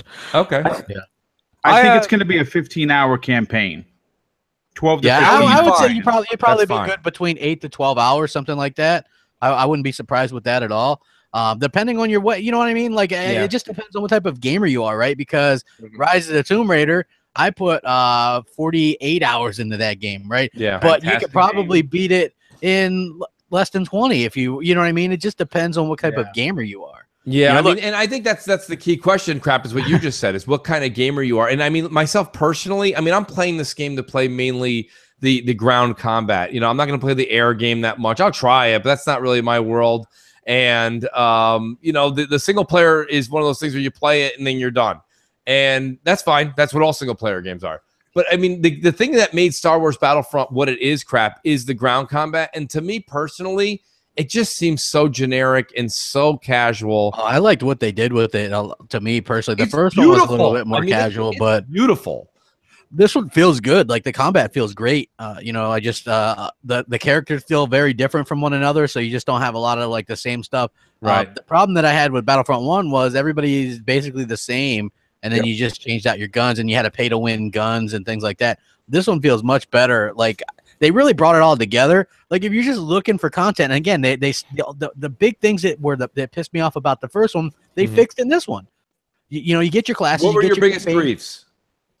First of all, there was no classes, so they fixed that. There was no space combat. They fixed that. There's no single player campaign. So when you say classes, crap, explain that. Just that's the main category. Yeah, there's different classes, right? Like you can pick Imperial Officer, you can pick like a Heavy Trooper, you could pick like a regular one or a Scout Trooper, like the second, like the second Battlefront. Like you could pick the different classes, and each of them have like different things, like a turret that you can set down, or you know what I mean. Like if you're a Heavy, do you Trooper, have to earn the turret, or is the turret just given? You just have it. You know what I mean? See, like that's there's the part I don't like. Get. I like earning stuff. Well, but you do earn stuff. more. You earn the cards. You earn the star cards and stuff, and then you get different perks from that and stuff like that. So it works out well. And for me personally, it felt a lot more like Battlefront 2, like from the PS2 Xbox era. Yeah. So I was very happy about that. Free maps. That's another thing that irked me. They made you pay $50 up front for the first map packs. The season pass for the first Battlefront, and you had no idea what maps you were getting. They're just like, just made it free like 2 weeks ago. Yeah, they're like, pay us $50. You know what I mean? And I'm like, okay. And then you know what the maps were? The same maps we already had, but reversed them and made it nighttime or dusk. You know, it was retarded. It was completely stupid.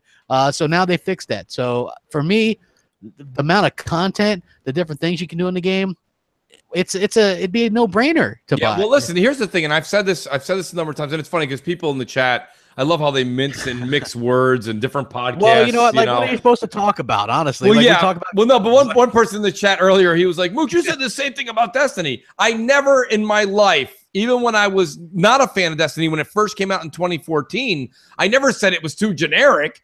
I just said that the reason I didn't like it was, and listen, what I said I didn't like, it's the reason that Bungie went back to the drawing board and changed everything with the Taken King. And that's when I went back to it. So what I actually said I didn't like was justified by the actual company that made it. So I actually think I have some merit there. But what I'm actually saying here is I think I'm going to be purchasing Star Wars. I'm not saying I'm not. I'm just a little bit more where I'm looking at this thing under a microscope since there's so many great games coming out and time is of the essence when it comes. I probably won't buy it day one. Listen, not everyone could buy everything. I mean, this is definitely a post-Christmas game for me because, like I said, there's the Wolfensteins, there's AC Origins, there's just so many games coming out, and you're like, listen. Time is, there's only so many grains of sand in the hourglass. I got news for you, Mooch. When you can pick this game up for $30, you'll feel much better. Oh, that's a steal. That's a steal. I just want to say one thing about EA games is that they tend to go down in price quite quickly after launch. That is correct. And not just the full games, but their DLCs. Like the season passes for all their games, they seem to always end up being free after a few years. Yes. Or they go down heavily in price. And EA games, like I remember the 2015 Need for Speed game. It launched over here at €70. A few weeks later, I was seeing it discounted on Xbox Live to €25. A huge difference. Yeah, honestly, they put it in the vault really fast too. And it came into the vault really fast. So here's the thing with EA games: if you're not too into it, give it a few months and get it when it's discounted. If you're really not sure about it, wait until it's in the vault. It'll be in the vault within 12 months. If you're an EA Access member, though, you get the base game for like $52 or something. And that's it. Yes, and you get the 10-hour trial, so you can actually try it for 10 hours and see if you like it or not. EA Access is one of the best things that's happened, I think. Now, when you say the 10 hours, will the full game be available for EA Access? They don't let you play the whole campaign. They might let you play an hour or two. Right? What about the multiplayer, though? Is that full? They'll probably let you play as much multiplayer. That's all I care about. I completely understand them not allowing the full single player. That makes perfect sense. Now, real quick, I just want to, because, Destiny 2 somehow always comes up. Always. It was just posted by Tim Dog. Shout out to him. That Activision just posted numbers on Destiny 2, and they dropped 50% in sales for the physical game as opposed to Destiny 1. Yeah, but physical sales mean that's nothing. I know. Yeah, physical sales are down forever. Well, I'll point out that I bought Destiny 1, and so did Hellhammer, both physically when so it did came I. out. And then when Destiny 2 came out, I just bought it digitally, even though I'm buying it digitally. I haven't. I was happy to see that it was that it leaked that's going to get some 4K updates and stuff though. It's So going to get everything. It's going to get the treatment. I've been saying this since day one. Do you think really a company like Bungie, do you think Activision want to have that kind of egg on their face that they're the only major game that doesn't have Xbox One X enhancements? That's absolutely ridiculous. Not to mention the history they have. Look, if Activision are supporting backwards compatibility, they're going to support the X. Exactly. Thank you, Alan. A voice of reason from the UK. Thank you. I mean, honest to God, guys, you don't have to have a bachelor's degree to figure this stuff out. I mean, people who are sitting there being like, I don't think so. We're getting jet. I'm like, where are you coming from, buddy? What are you on? What Quaaludes are you eating? What kind of guest soaps are you eating? I don't know. There's just all kinds of people out there with their tinfoil hats. This was a no-brainer. When it comes out, it's going to look fantastic. I think that, believe it or not, I think Call of Duty World War II will be the least. They're going to get the full boat, the X, the enhancements, the 4K.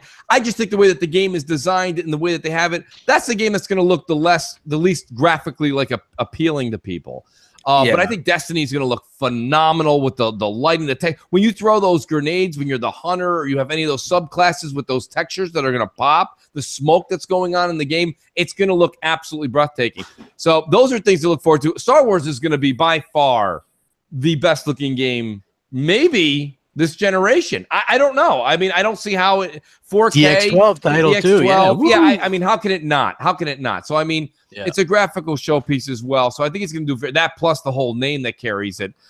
Speaking of doing very well, though, guys, let's pay tribute to something a much smaller scaled company, but CupHead crossed 1 million units sold today. Awesome, fantastic, and just great to hear. Absolutely. And not only that, but it seems like it sold really well on Xbox One as well as Steam. So that's good for them. They aren't missing anything. You know, a lot of people were like, "Why not put it on PlayStation?" And so, that's perfect. You know, it's funny because you talked about it in one of your videos about the petitions, which is just, I mean, the PUBG petition was hilarious to me. It's bad. You know what's great? I saw Mooch tweet out a couple days ago that someone made mock box art for the Switch and for the PS4. That was Destructoid, and they're like, "Which would you rather have? Would you rather have it on the Switch or PS4?" And it's like the problem that we both had with that was not that they only do that for Xbox exclusive. Right. I remember articles saying, "Is CupHead exclusive to console exclusive to Xbox a bad thing for gaming?" I thought everybody with a PS4 had a Beast PC also. Well, exactly. Well, you don't even need a Beast PC to play, man. You forget, you play it on an iPad. It's funny, you didn't see anybody from Destructoid making Xbox One Neo or Near Automata. Exactly, because they don't care. They're not Xbox fans. That's the problem. You don't see any Xbox fans asking for GT Sport on the Xbox One. That's true. Or, like any of those or anything like stuff that Sony doesn't even own, like Neo or Gravity Rush or what the hell, Shenmue, whatever. You know what I mean? Like nobody ever says Persona, terrible game. Exactly. Well, those aren't my games either. But yeah, nobody's like, hey, wouldn't this be great on Xbox, guys? You'd hear crickets and people would they'd stone you. Yeah. Like I said, it isn't an Xbox One box. That'd be great. You know what? Yeah, well, that would be fantastic.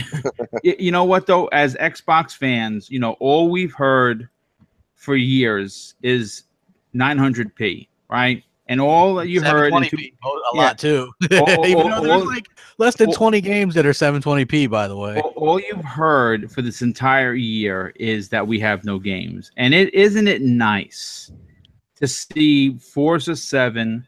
and CupHead come out in the same month and do fantastic numbers for the system. Yeah, it's great to see.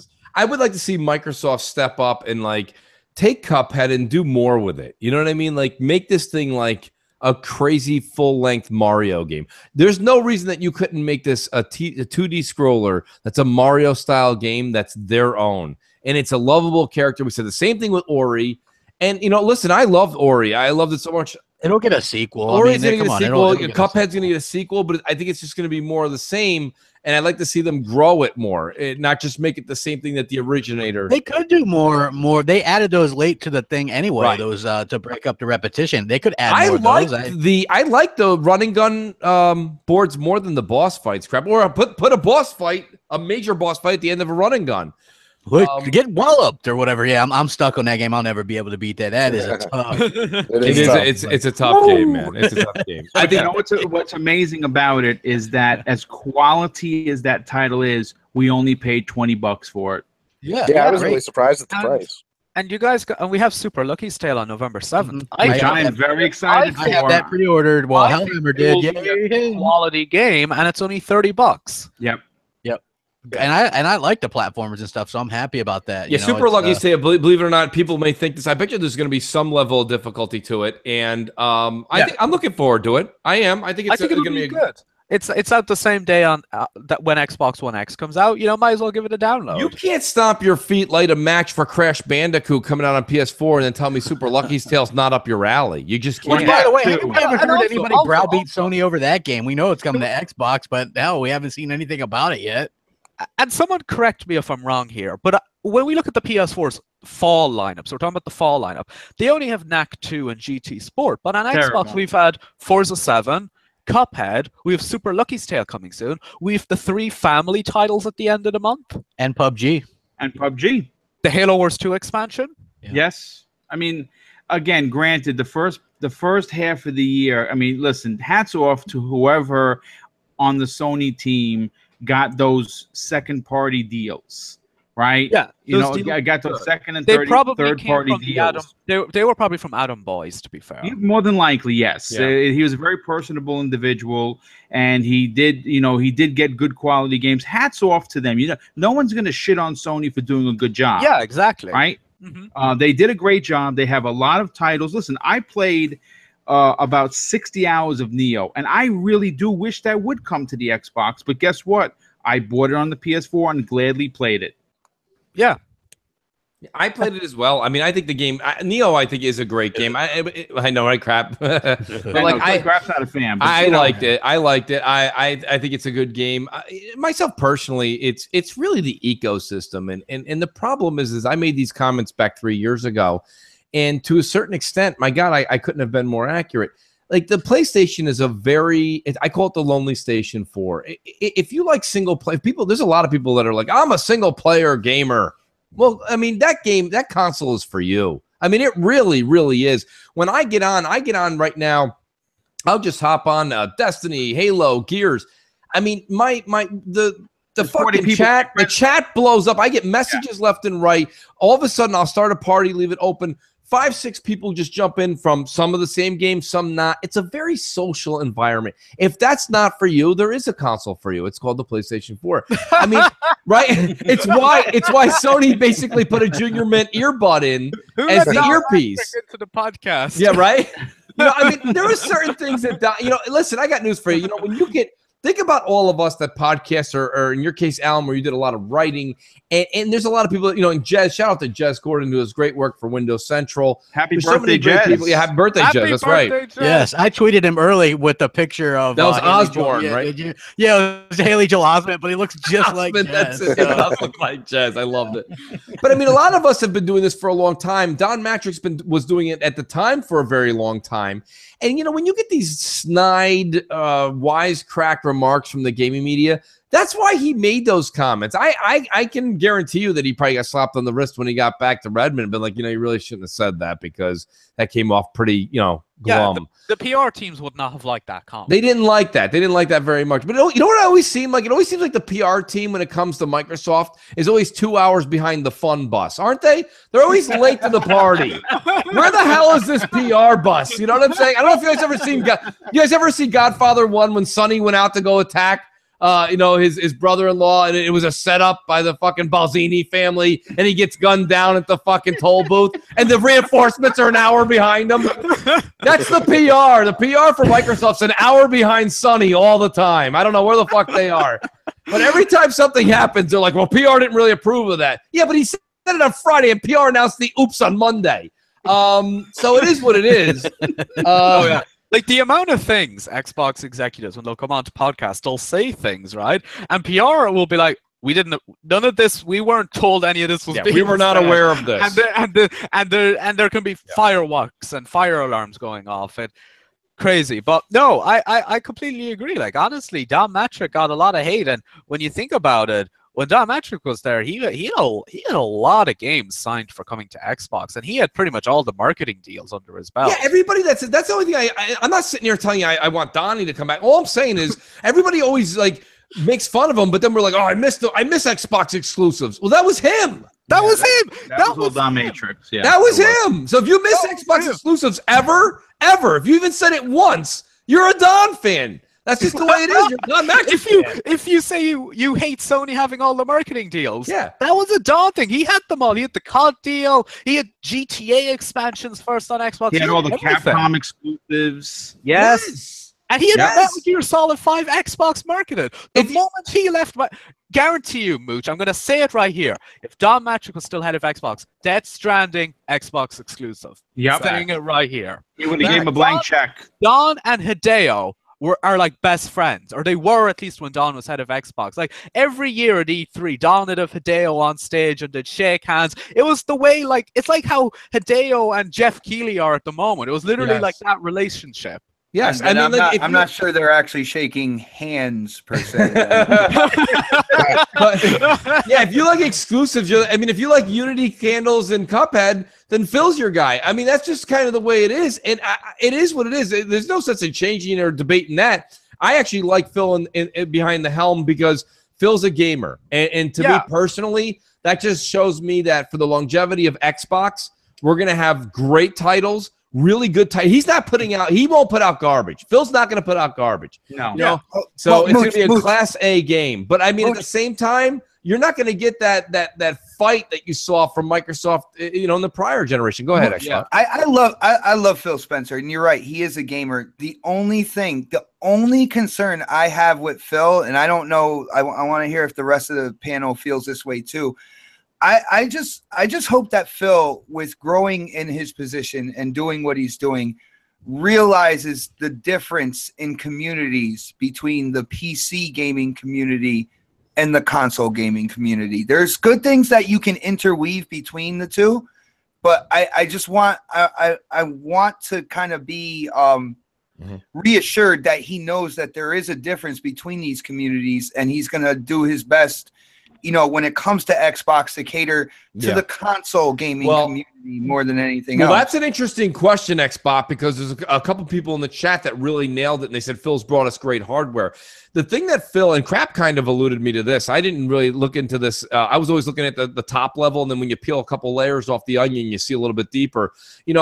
Phil Spencer and Mike Ybarra are big-time gamers, but what a lot of people don't know, and Crap, correct me if I'm wrong, they're PC gamers. And that's the difference. And that's a pro. Yeah. That's not a negative. I'm not saying it's a negative. It's a negative in the sense that you're seeing a lot of games all going to PC because that's where they prefer to play. But the positive is that Phil is not afraid.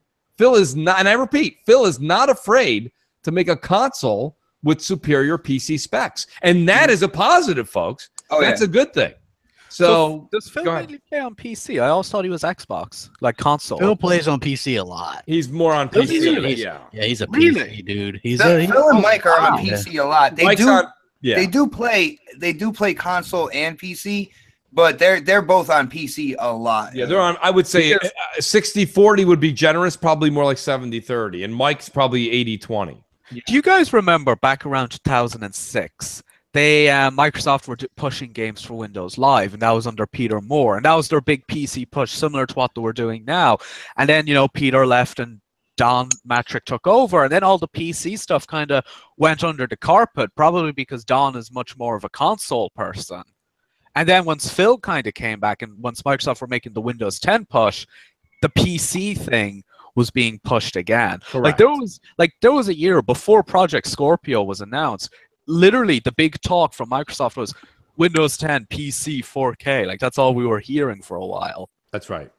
But yeah, I think the games on Windows 10 are fine. If it brings in more money for the Xbox division, then sure, it means Microsoft can pump out more games. But I do think they need to be careful as well. They need to always make sure there's a reason to buy the console as well. You know what the main, you know what that and see, you're a sensible guy, and I said the same thing, right? Because and I sometimes get flack for this, right? I don't particularly care, despite what people say, that they put their games on Windows 10 as well, or put them on Steam. If you're gonna go PC, you might as well go with the biggest provider. As far as I'm concerned, just look at CupHead, 500K on Steam, over 500K on Xbox as well. Fine, you know what? I'm good with that, but you do have a console that you're trying to sell to people, and believe it or not, there's games out there that you have that people will buy a console for. And I think that also, like, I'm a VR guy. Everybody knows I like VR. AR interests me. It does. So the fact that Phil's all like, well, no, we're gonna just keep VR and AR on the PC space right now. Like, to me, that's only because why? Man. Yeah, well, why is it okay to give everything that Xbox has to PC, but then PC gets it still gets its exclusives? Age of Empires getting VR, AR, it's getting all these. Yeah, it's getting all this stuff, right? So if you're gonna make it a two-way street, then make it a two-way street. That's what I've always said. You know, crap. I definitely agree with you. I think what happened with the VR, I think the Xbox division, I think they're waiting a year. I think what had happened was, you know, when Xbox brings something to the table, like the Kinect, or like, you know, these mixed reality headsets or whatever, they don't want like the gaming media and all this stuff to really throw it as the gimmick of the new hardware. You know what I'm saying? They're launching more powerful hardware. They wanted everybody to focus on what's underneath the hood, what their games are going to look like on their TV. Now you go a year from now, and they're like, oh, yeah, and by the way, mixed reality as well. We told you... This might be a different conversation next year. Yeah, I think it's going to come out this you know, E3 next year, and they're going to implement it going into holiday next year and beyond. But I think they wanted... I'd honestly be really surprised if Forza 7 on Xbox One X doesn't support mixed reality headsets next year. Yeah. Well, think about that. That would be 3 consecutive falls with hardware launches. Yes, last year, the X this year, and they could then focus once the consoles are out and they have that, you know, people are playing, and Digital Crappery is doing their mock videos, right?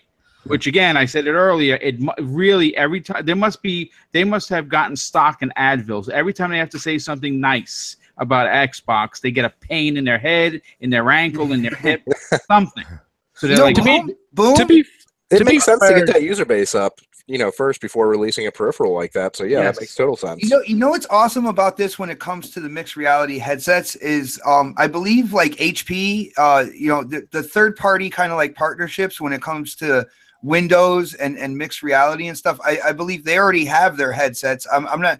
Did they release already or no? They're going to release over the coming weeks, and there's going to be headsets from HP and Samsung. And I think when they bring those are the headsets Xbox, for the X. That's what I was going to say. Yeah, when they bring mixed reality to Xbox One and Xbox One X, those are the headsets that are going to be used. And then those are going to be out like for a year, right? So you're going to be able to get those at even a more discounted price because they're going to be out for a year. And it's not really going to be a hardware like launch. What it's going to be is a new feature set, that they were talking about with the X that's implemented a year later, and now you can get the hardware at an even cheaper price. I think that is the actual way to go when it comes to introducing VR, mixed reality, augmented reality into the X. I think they made a great choice with doing it this way. Yeah, they said earlier in the year that in 2018 we'll hear more about the Windows mixed reality on Xbox One and Xbox One X. They actually did say both as well, so I think they're going to actually have it on the standard hardware, maybe to an extent, probably not the full experience. They'll probably have like a processor box the way the PSVR does right now. Well, thinking of the standard boxes, have you guys seen the bundles that Xbox has coming out? Those 4 bundles, those are great bundles, I would say. And I was really surprised. I mean, the 3 of them. You know, the song came into my head. One of these things is not like the other. I couldn't believe I saw soccer cars. Yes. There's a soccer cars bundle, which I thought was absolutely amazing because basically Microsoft must have reached out and made some sort of a deal to put that in the box naturally. but this was something very similar to what they did with PS Plus early on PlayStation. So I don't know if this just means that, I mean, I don't know about you guys, but I mean, I think Soccer Cars was what it was. It was the phenomenon that was during a time where all we had was remakes and remasters coming out. This was a fun game that introduced physics a certain way that was only capable at the time on the PlayStation. So it got a lot of headway and a lot of news. But I mean, I don't know. I'm just curious. I mean, what do you guys think? I mean, first of all, they're all priced great. Yeah, they're great. Yeah, and families are going to snatch these up. Yeah, and possibly for Black Friday, you might be able to get them for $230, maybe $240. You know, but Dude, I was telling Snaps that the same exact thing, Boom, because she was like, that looks a little pricey, $279. I was like, yeah, wait until like Black Friday or whatever when the thing's like closer to $200. Yeah. I like the Game Pass. I like what they call the starter kit, the 3 months. That's a great one. That's a good one. Yeah. And the 3 months of Xbox Live, because let's be honest, like besides the community, I say the community is the #1 feature of the Xbox platform. The community is so lively. People get together, play games, have fun, all that good stuff. But the second thing when it comes to that is the online network. I mean, Xbox Live is second to none when it comes to online console gaming. Yeah. So what is there? There's Soccer Cars. There's the Game Pass bundle starter kit one. Is there a Minecraft? Halo? Yeah, there's a Minecraft as well. Yes, there's a Minecraft. There's a Halo. And there's a Halo, which is comes with Halo 5 and Master Chief Collection, which is, you know, it's working now. So it is, you're getting 5 great games. Yeah, you really are. I mean, I think those bundles are great. I mean, you know, it's tough because everybody listening to this show, everybody in the chat, everybody on this panel, you know, I'm just amazed at how the public still would respond to the vanilla PS4 and the Xbox One S, knowing that there's a Pro and there's an X.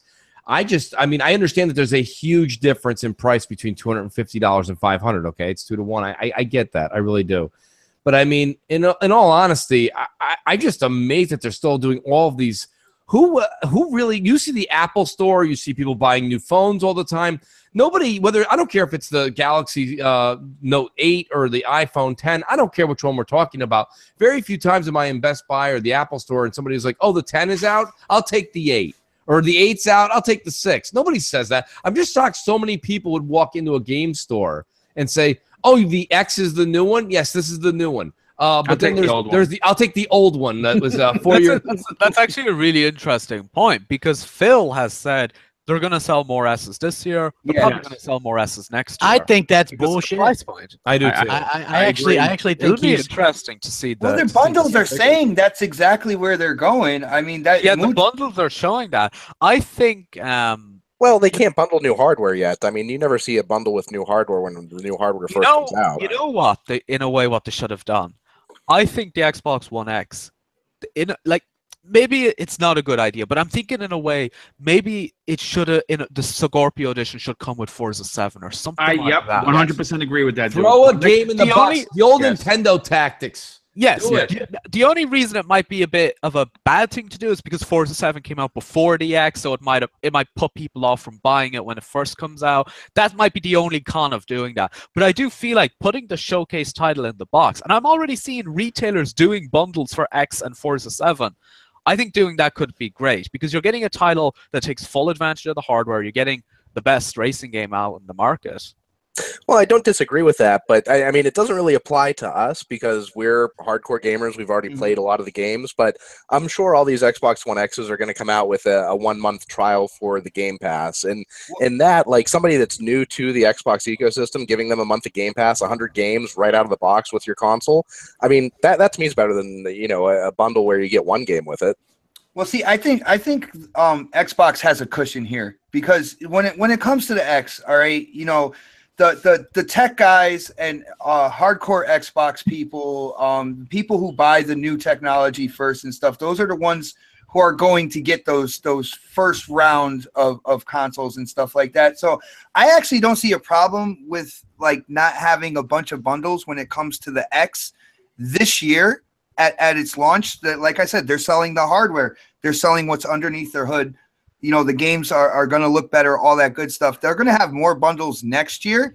But then again, when you look at the S, if for people who don't want to spend $500, you know, for a system for their kids or something like that, but they see what's going on with the X, and then they see all these bundles with the S, and it's still a piece of hardware that upscales to 4K. It still has HDR. It has a UHD Blu-ray. Like, there's still so much to offer with the S for people who don't want that latest and greatest, and they're looking to buy things more on a budget and stuff like that.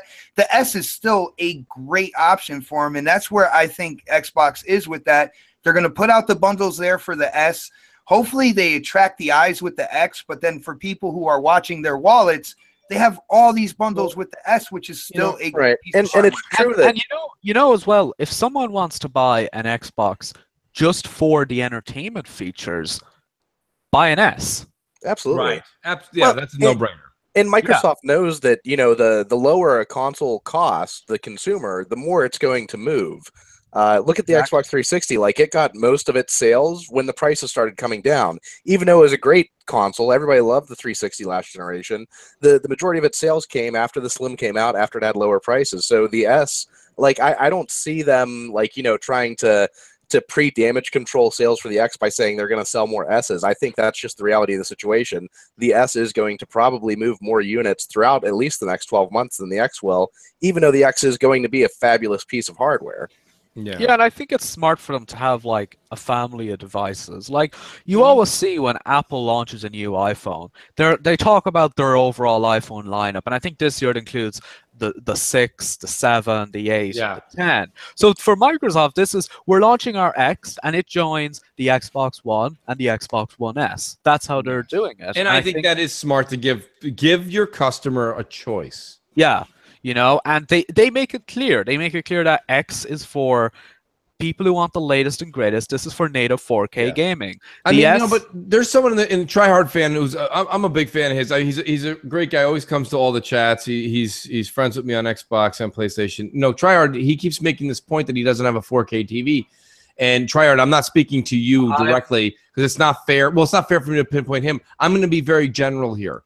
And nobody knows everyone's personal financial situations, but like in all honesty, there's 4K TVs out there for $300-$400, guys. I mean, and you know, if you're ordering a pizza once a week since Phil announced this thing last year, you've already superseded, you know, basically, you've already superseded a 4K television. So if you've eaten pizza, if you've ordered a pizza once a week, which most households do. Okay, and I understand that Pizza Hut's got a $7.99 and an $8.99 deal, but most mom and pop large pizzas are $12, and God forbid you're in the city, it's $14 to $18. Like, just do the math here, folks. Okay, you're talking about $100 a month for the past 18 months. You could have one turbo 4K television. But so Mooch, one of the beauties about the X is you don't need the 4K TV. You know what? Listen, really Xbot, that's really great. And you're right. You're 100% right. Only thing is the reason I don't sell that line is because literally, like someone like myself, I don't travel a lot in a vehicle. They're like, listen, we gave you the updated, upscaled, unbelievable amount of cruise control. Thanks for throwing that in there. I don't use cruise control very often, so it's not for me. You know, the thing about it is that saying that yes, it works with a 1080p TV, then I'm going to take the side of Tryhard there and say, listen, then I'm just going to go buy the Xbox One S because it's half price, and I'm getting my games at 1080p anyway. What this is the genius part. This is why I'm getting the X before getting a 4K TV, because you know you got the FreeSync technology and stuff like that. That's really going to be predominant in the 4K TVs going into next year and beyond. Right? That's not going to be as big of a deal as you think. But go ahead. Just hear me out, man. Just hear me out. All right. With Let the him X, speak.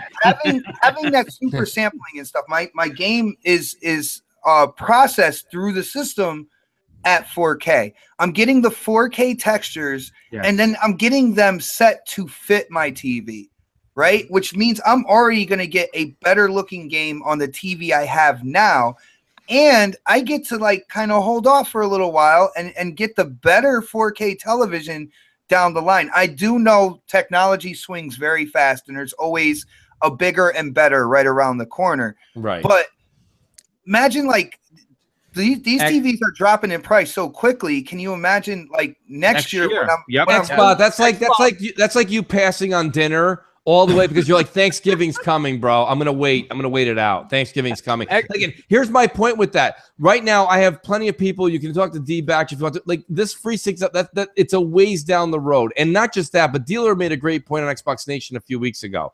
Okay, these games are all 60 frames already. If the games are already implemented and made to 60 frames, the fact that your TV can up it to 60 frames is just it's irrelevant. So my point being is this.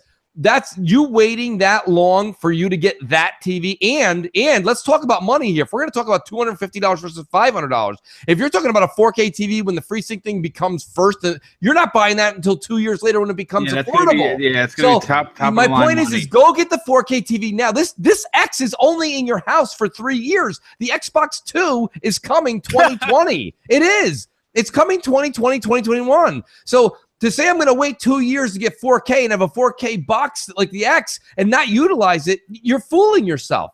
Like, you don't have to go spend $5,000 on a 4K TV. You can go get the $800 one. Crap got a KS8000. Rand got an amazing one. Like, they got them for like between $500 and $1,000.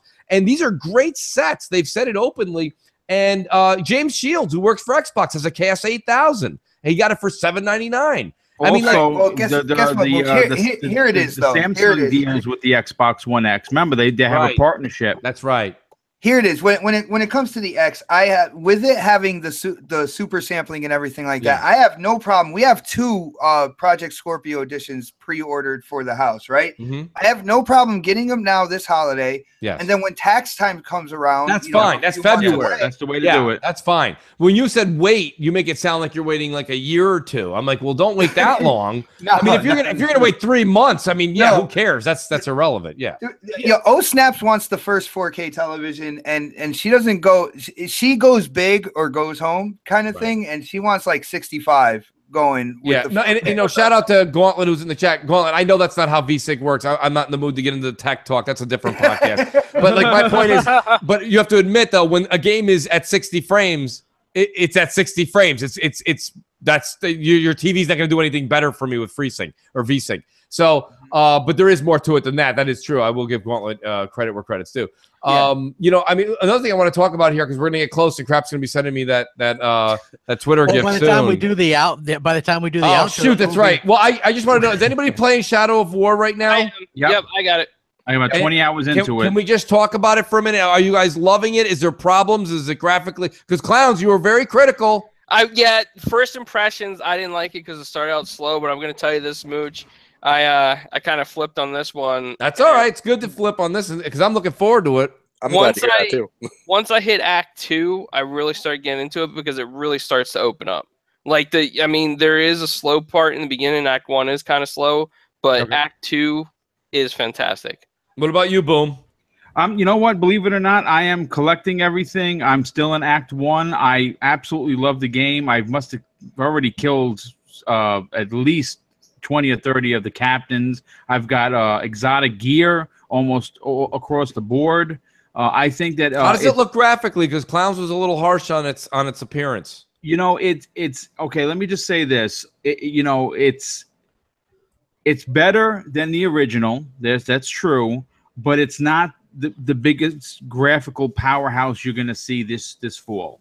Although the HDR is really nice. Yeah, the HDR is nice, and I do have it on my set. It'll look good on the X, so it's going to look amazing on the X. But the reality is that it looks fine. It doesn't look terrible. I don't think it does. This brings me back to my point, guys. I'm glad we kind of, and I'm sorry we're getting close to 9 o'clock, but crap, this is an important subject to kind of bring up. We just said that the Xbox One S is going to be $250. The Xbox One X is going to be $499. The point of the matter I'm trying to make here is, here's now are developers now going to start putting a little less effort into the older one and put more effort in. I mean, if Shadow of War is head over heels day and night better looking in every scenario than the S, I mean, who's looking forward to opening up an S on Christmas? I'd be like, really, Santa?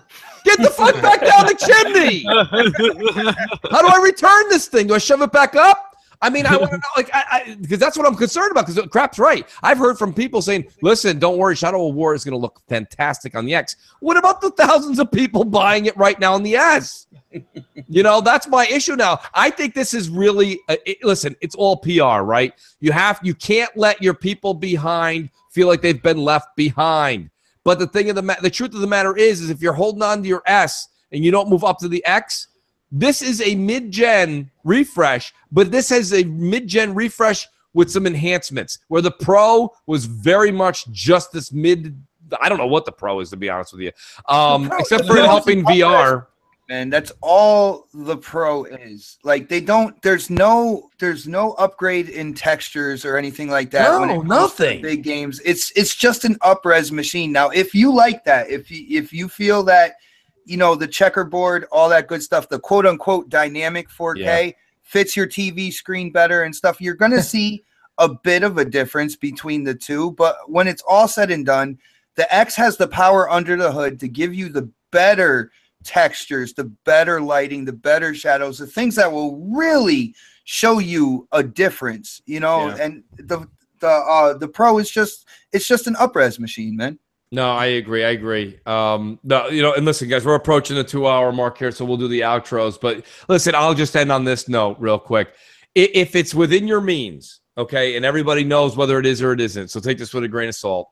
If it's within your means, I think the next 3 years are going to be a huge jump, even from the X to what will be the Xbox 2, okay? And that goes for the PS5. So this jump to the X is a big jump. It's worth your investment. It's probably what you always wanted from this generation. I think the X is going to be what we wanted to come out on November 22nd, 2013. Yep. Okay. Correct. I think this is the box we all thought we were going to get. Okay. And I think that goes for PlayStation fans, which were 360 fans that jumped over for that small power boost the past 3 years, which was really, after we see the X, we're going to find out that 900p to 1080p was the biggest gag reel of news and ridiculousness, and just calls out the nonsense that the gaming media actually is. Because from November 7th forward, we're going to start to see what these textures and things and get into that PC world a little bit more in our console space. So I'll leave it at that. If it's within your means, do try to get the X, because I do think this is a large jump, and I think things are going to change. You're going to see that from the gaming standpoint.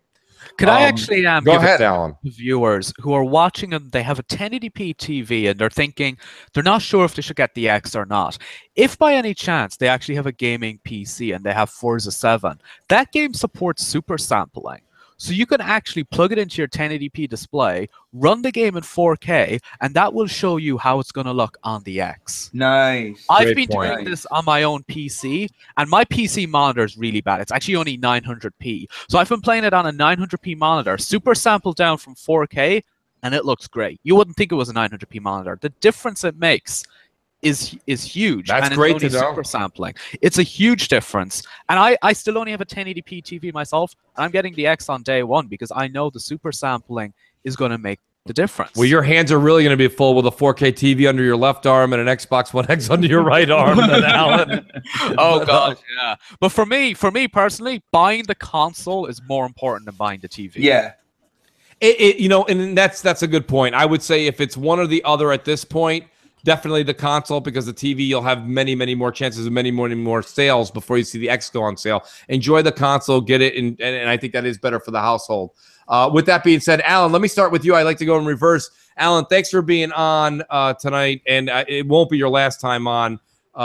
We can't thank you enough because it's very late where you are in the UK. Yeah, it's just gone by 2 a.m. now, but thanks for having me. Like, I always love coming on this show. It's great. I appreciate it. Now, Alan, where can people find you? Not only Twitter, but what's cooking? What's coming down the path for you in the gaming world? Okay, so at the moment, actually, I've started doing a bit of YouTube. I've been making videos mainly on racing games. I've been doing a lot of stuff on Forza, and I've dabbled into GT Sport and Project Cars 2. My YouTube channel is Beetle Comet. Same for my Twitter, my Instagram, my gamer tag. It's all Beetle Comet. If you look me up, you'll find all my videos and all my content and all my social stuff. So I'd really appreciate if you check out the channel. I've been working hard on pumping out those Forza videos, and I'm really pleased so far with the response they've gotten. A lot of people really like them. There's a huge Forza fan base. Not that we have to reiterate that, but it's true. And that's what's been so great about having you on the show and being a good friend of mine over the years. And I'm not joking, Alan. I mean it with total sincerity. When the Forza game does enter my household, I'll be getting a hold of you, because I really do want to sit down with you, Xbot, Dealer, some of the people that have been playing this for a long time, and kind of get into the game a little bit, because I feel Forza is a lot more than just turning right for hours and hours. So it's I'll make be you your own custom vinyl. You tell me what car, I'll make you a vinyl. I and appreciate we'll get it over that. to you, man. Xbot, that means a lot to me. I appreciate it. And Alan, thank you. Like I said, we'll reach out to you, have you on the show again. Then I have my good friend Magic Mike from Console Corner. And Magic Mike, thank you for coming on. A little under the weather. The man is an absolute podcast guru. The man comes on, he knows what he's doing. Mike, thanks for coming tonight, and let people know where they can find you. Hey, Mooch, thank you so much for having me on. It's always a pleasure to be here on CrossFire on Friday nights. If anybody's interested, they can always find me on Twitter. It's MagicMike83. Same is my gamer tag on Xbox, and I will definitely be doing some gaming this weekend. I can't wait to blow off some steam and get over this cold that has been killing me the past 2 days. Yeah, I hear you, man. It's that transition right now. It's the weather. It's the fall. Oh, yeah. But let's go to my next buddy down there in Florida. Clowns, listen, like I said it last night. Shout out to Luca, too. You guys did a really good show last night. I think Luca really was an interesting piece you guys had on, because she didn't just agree with you guys. She had a little bit of a contradictory to a couple of different subjects. Where can people find for, guys? Yeah, thanks, Mooch. You can find us every Thursday night, usually 7 or 7:30 p.m. Eastern, when I'm not eating calzones like Crap Gamer. But yeah, you can catch us then. And the other thing I want to say is get Shadow of War. It's pretty good. Mm-hmm. And if you're like Xbot and me, and you're waiting on a 4K TV, you can always check out Black Friday or Cyber Monday deals as well. Great point. Mm-hmm. Great point, Clowns, and I appreciate that.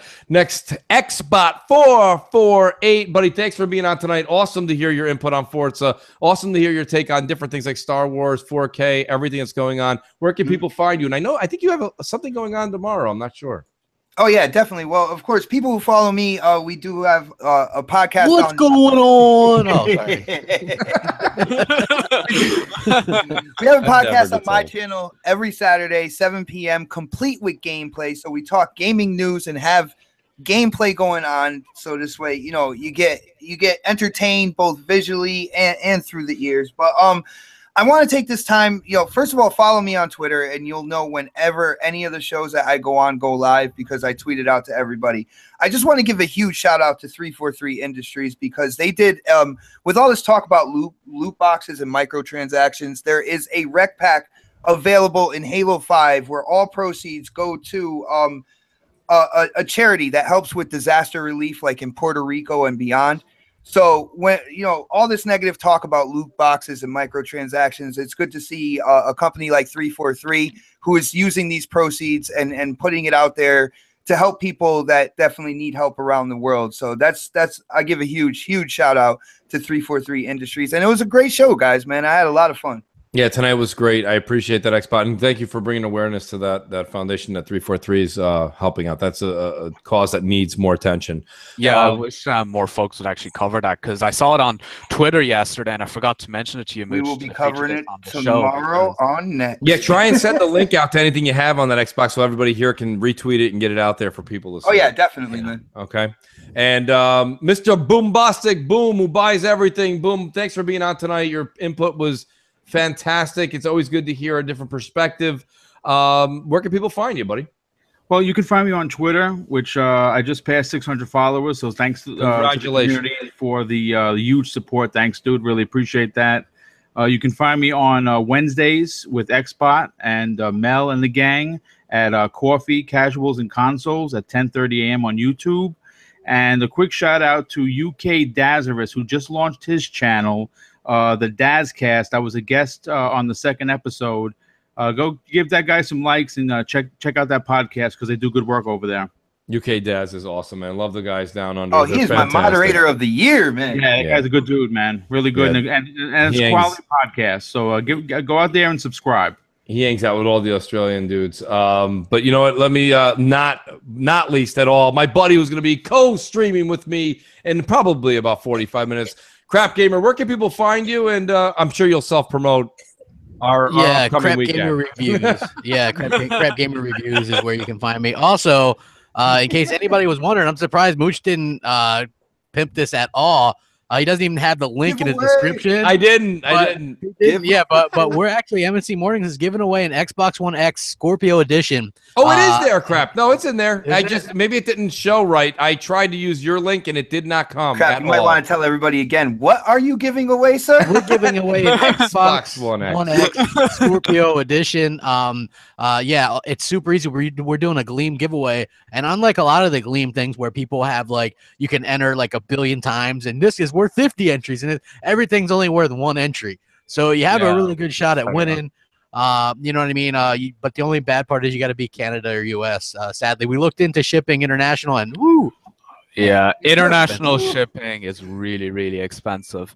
Hey, Mooch, do you mind if I talk about something real quick before we No, end? go ahead, buddy. Go ahead. So one of the things a couple people have been tweeting me is that, especially with all the racing games coming out, they're saying, hey, I love the videos, but I miss your articles, man. I miss your in-depth written reviews. I miss that content. And I hear that a lot. And I wanted to kind of briefly mention that I am working with a really good friend of mine called Tom Matthews on a new website.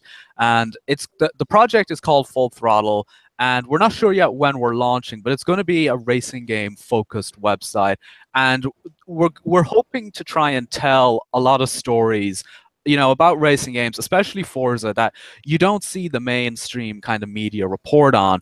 We really want, like, we'll do news and stuff, but we really want to tell the stories that just aren't that well known. Like, I feel like there's so many things about Forza that just people aren't aware of. There's so many things that the mainstream media always miss on when it comes to covering Forza. And there's so many stories out there that, I think we can tell. So I'm really excited for this project. I like how it's shaping up already. I'm not sure when we're going to launch this thing yet, but I'm really excited, and I'll actually drop in the Twitter handle for it now in the chat if you want to give it a follow and stay up to date with everything as progress continues on the project. Yeah, and you know what? When that does launch, Alan, we'd love to have you back on the show to promote it and let people know that it's live. Yeah, it'd be great to talk about it. I'm working hard on getting a Forza 7 review up for when it launches. I got my GT Sport review code today, so I'm probably going to have a review up for that on that site when it goes live at some stage. But not just reviews, as I say, I really want to do a lot more interview content, a lot more feature content. I want to do stuff that you're not going to find on other websites. I really want it to be unique and different, and I want people to be like, to be surprised and to learn about things that they didn't know about. No, that's the way to do it. That's the thing that breeds competition, is you want to do something that's different, outside the box. And there's so many people that do the same generic thing because it's safe. So I encourage that, Alan. Do something that's different. I think that was one of the things, like when I first came on, some people take the ball and they run with it. One of the first things when I heard all the same podcasts over and over is I thought that, it's great to come on and talk gaming. But the one thing I thought that was just never being breached was the mundane and biased behavior in the gaming media. And I think a lot of people over the 3 years have seen it now. Now people say, Mooch, I get it all the time. They're like, I didn't see that. I thought when you came out and said that, you were full of it. But with time and the articles and hearing people and the interviews, now it's come to fruition. I can see what you've been saying, and it is unfair. So you know what? Go out there, be unique, be yourself, Alan. And like I said, the minute you launch that, make sure you come back on here. We'd love to promote your website. Yeah, like, I'm really excited about it. We weren't actually originally going to announce this thing until it was ready to go live. But when I was coming on the show tonight, I mentioned it to my friend Tom, who I'm working on with this, and we both agreed, you know what? Let's give a little teaser for it. Let's see if we can get some followers on the Twitter now, and then get some interest going immediately. And then when we have more to show and when we have more to talk about, we can do that. And we already have an audience who's ready to see that, so people can know at least I am working on a new website for sure. Very cool, very cool. And thank you, Alan, for that. I do appreciate it. Like I said, we will follow up with that. Everybody, enjoy your Friday night. Me and Crap are streaming Friday the 13th on my Mixer. It's mixer.com/themooch. No space. Check us out. Add me on Mixer. Add me here. Hit that like button. We'll see you next Friday. And we have M&C Mornings Sunday at 11 a.m. We'll catch you guys next Friday. Don't forget the game. Pick up an Xbox One X. Good night, everybody.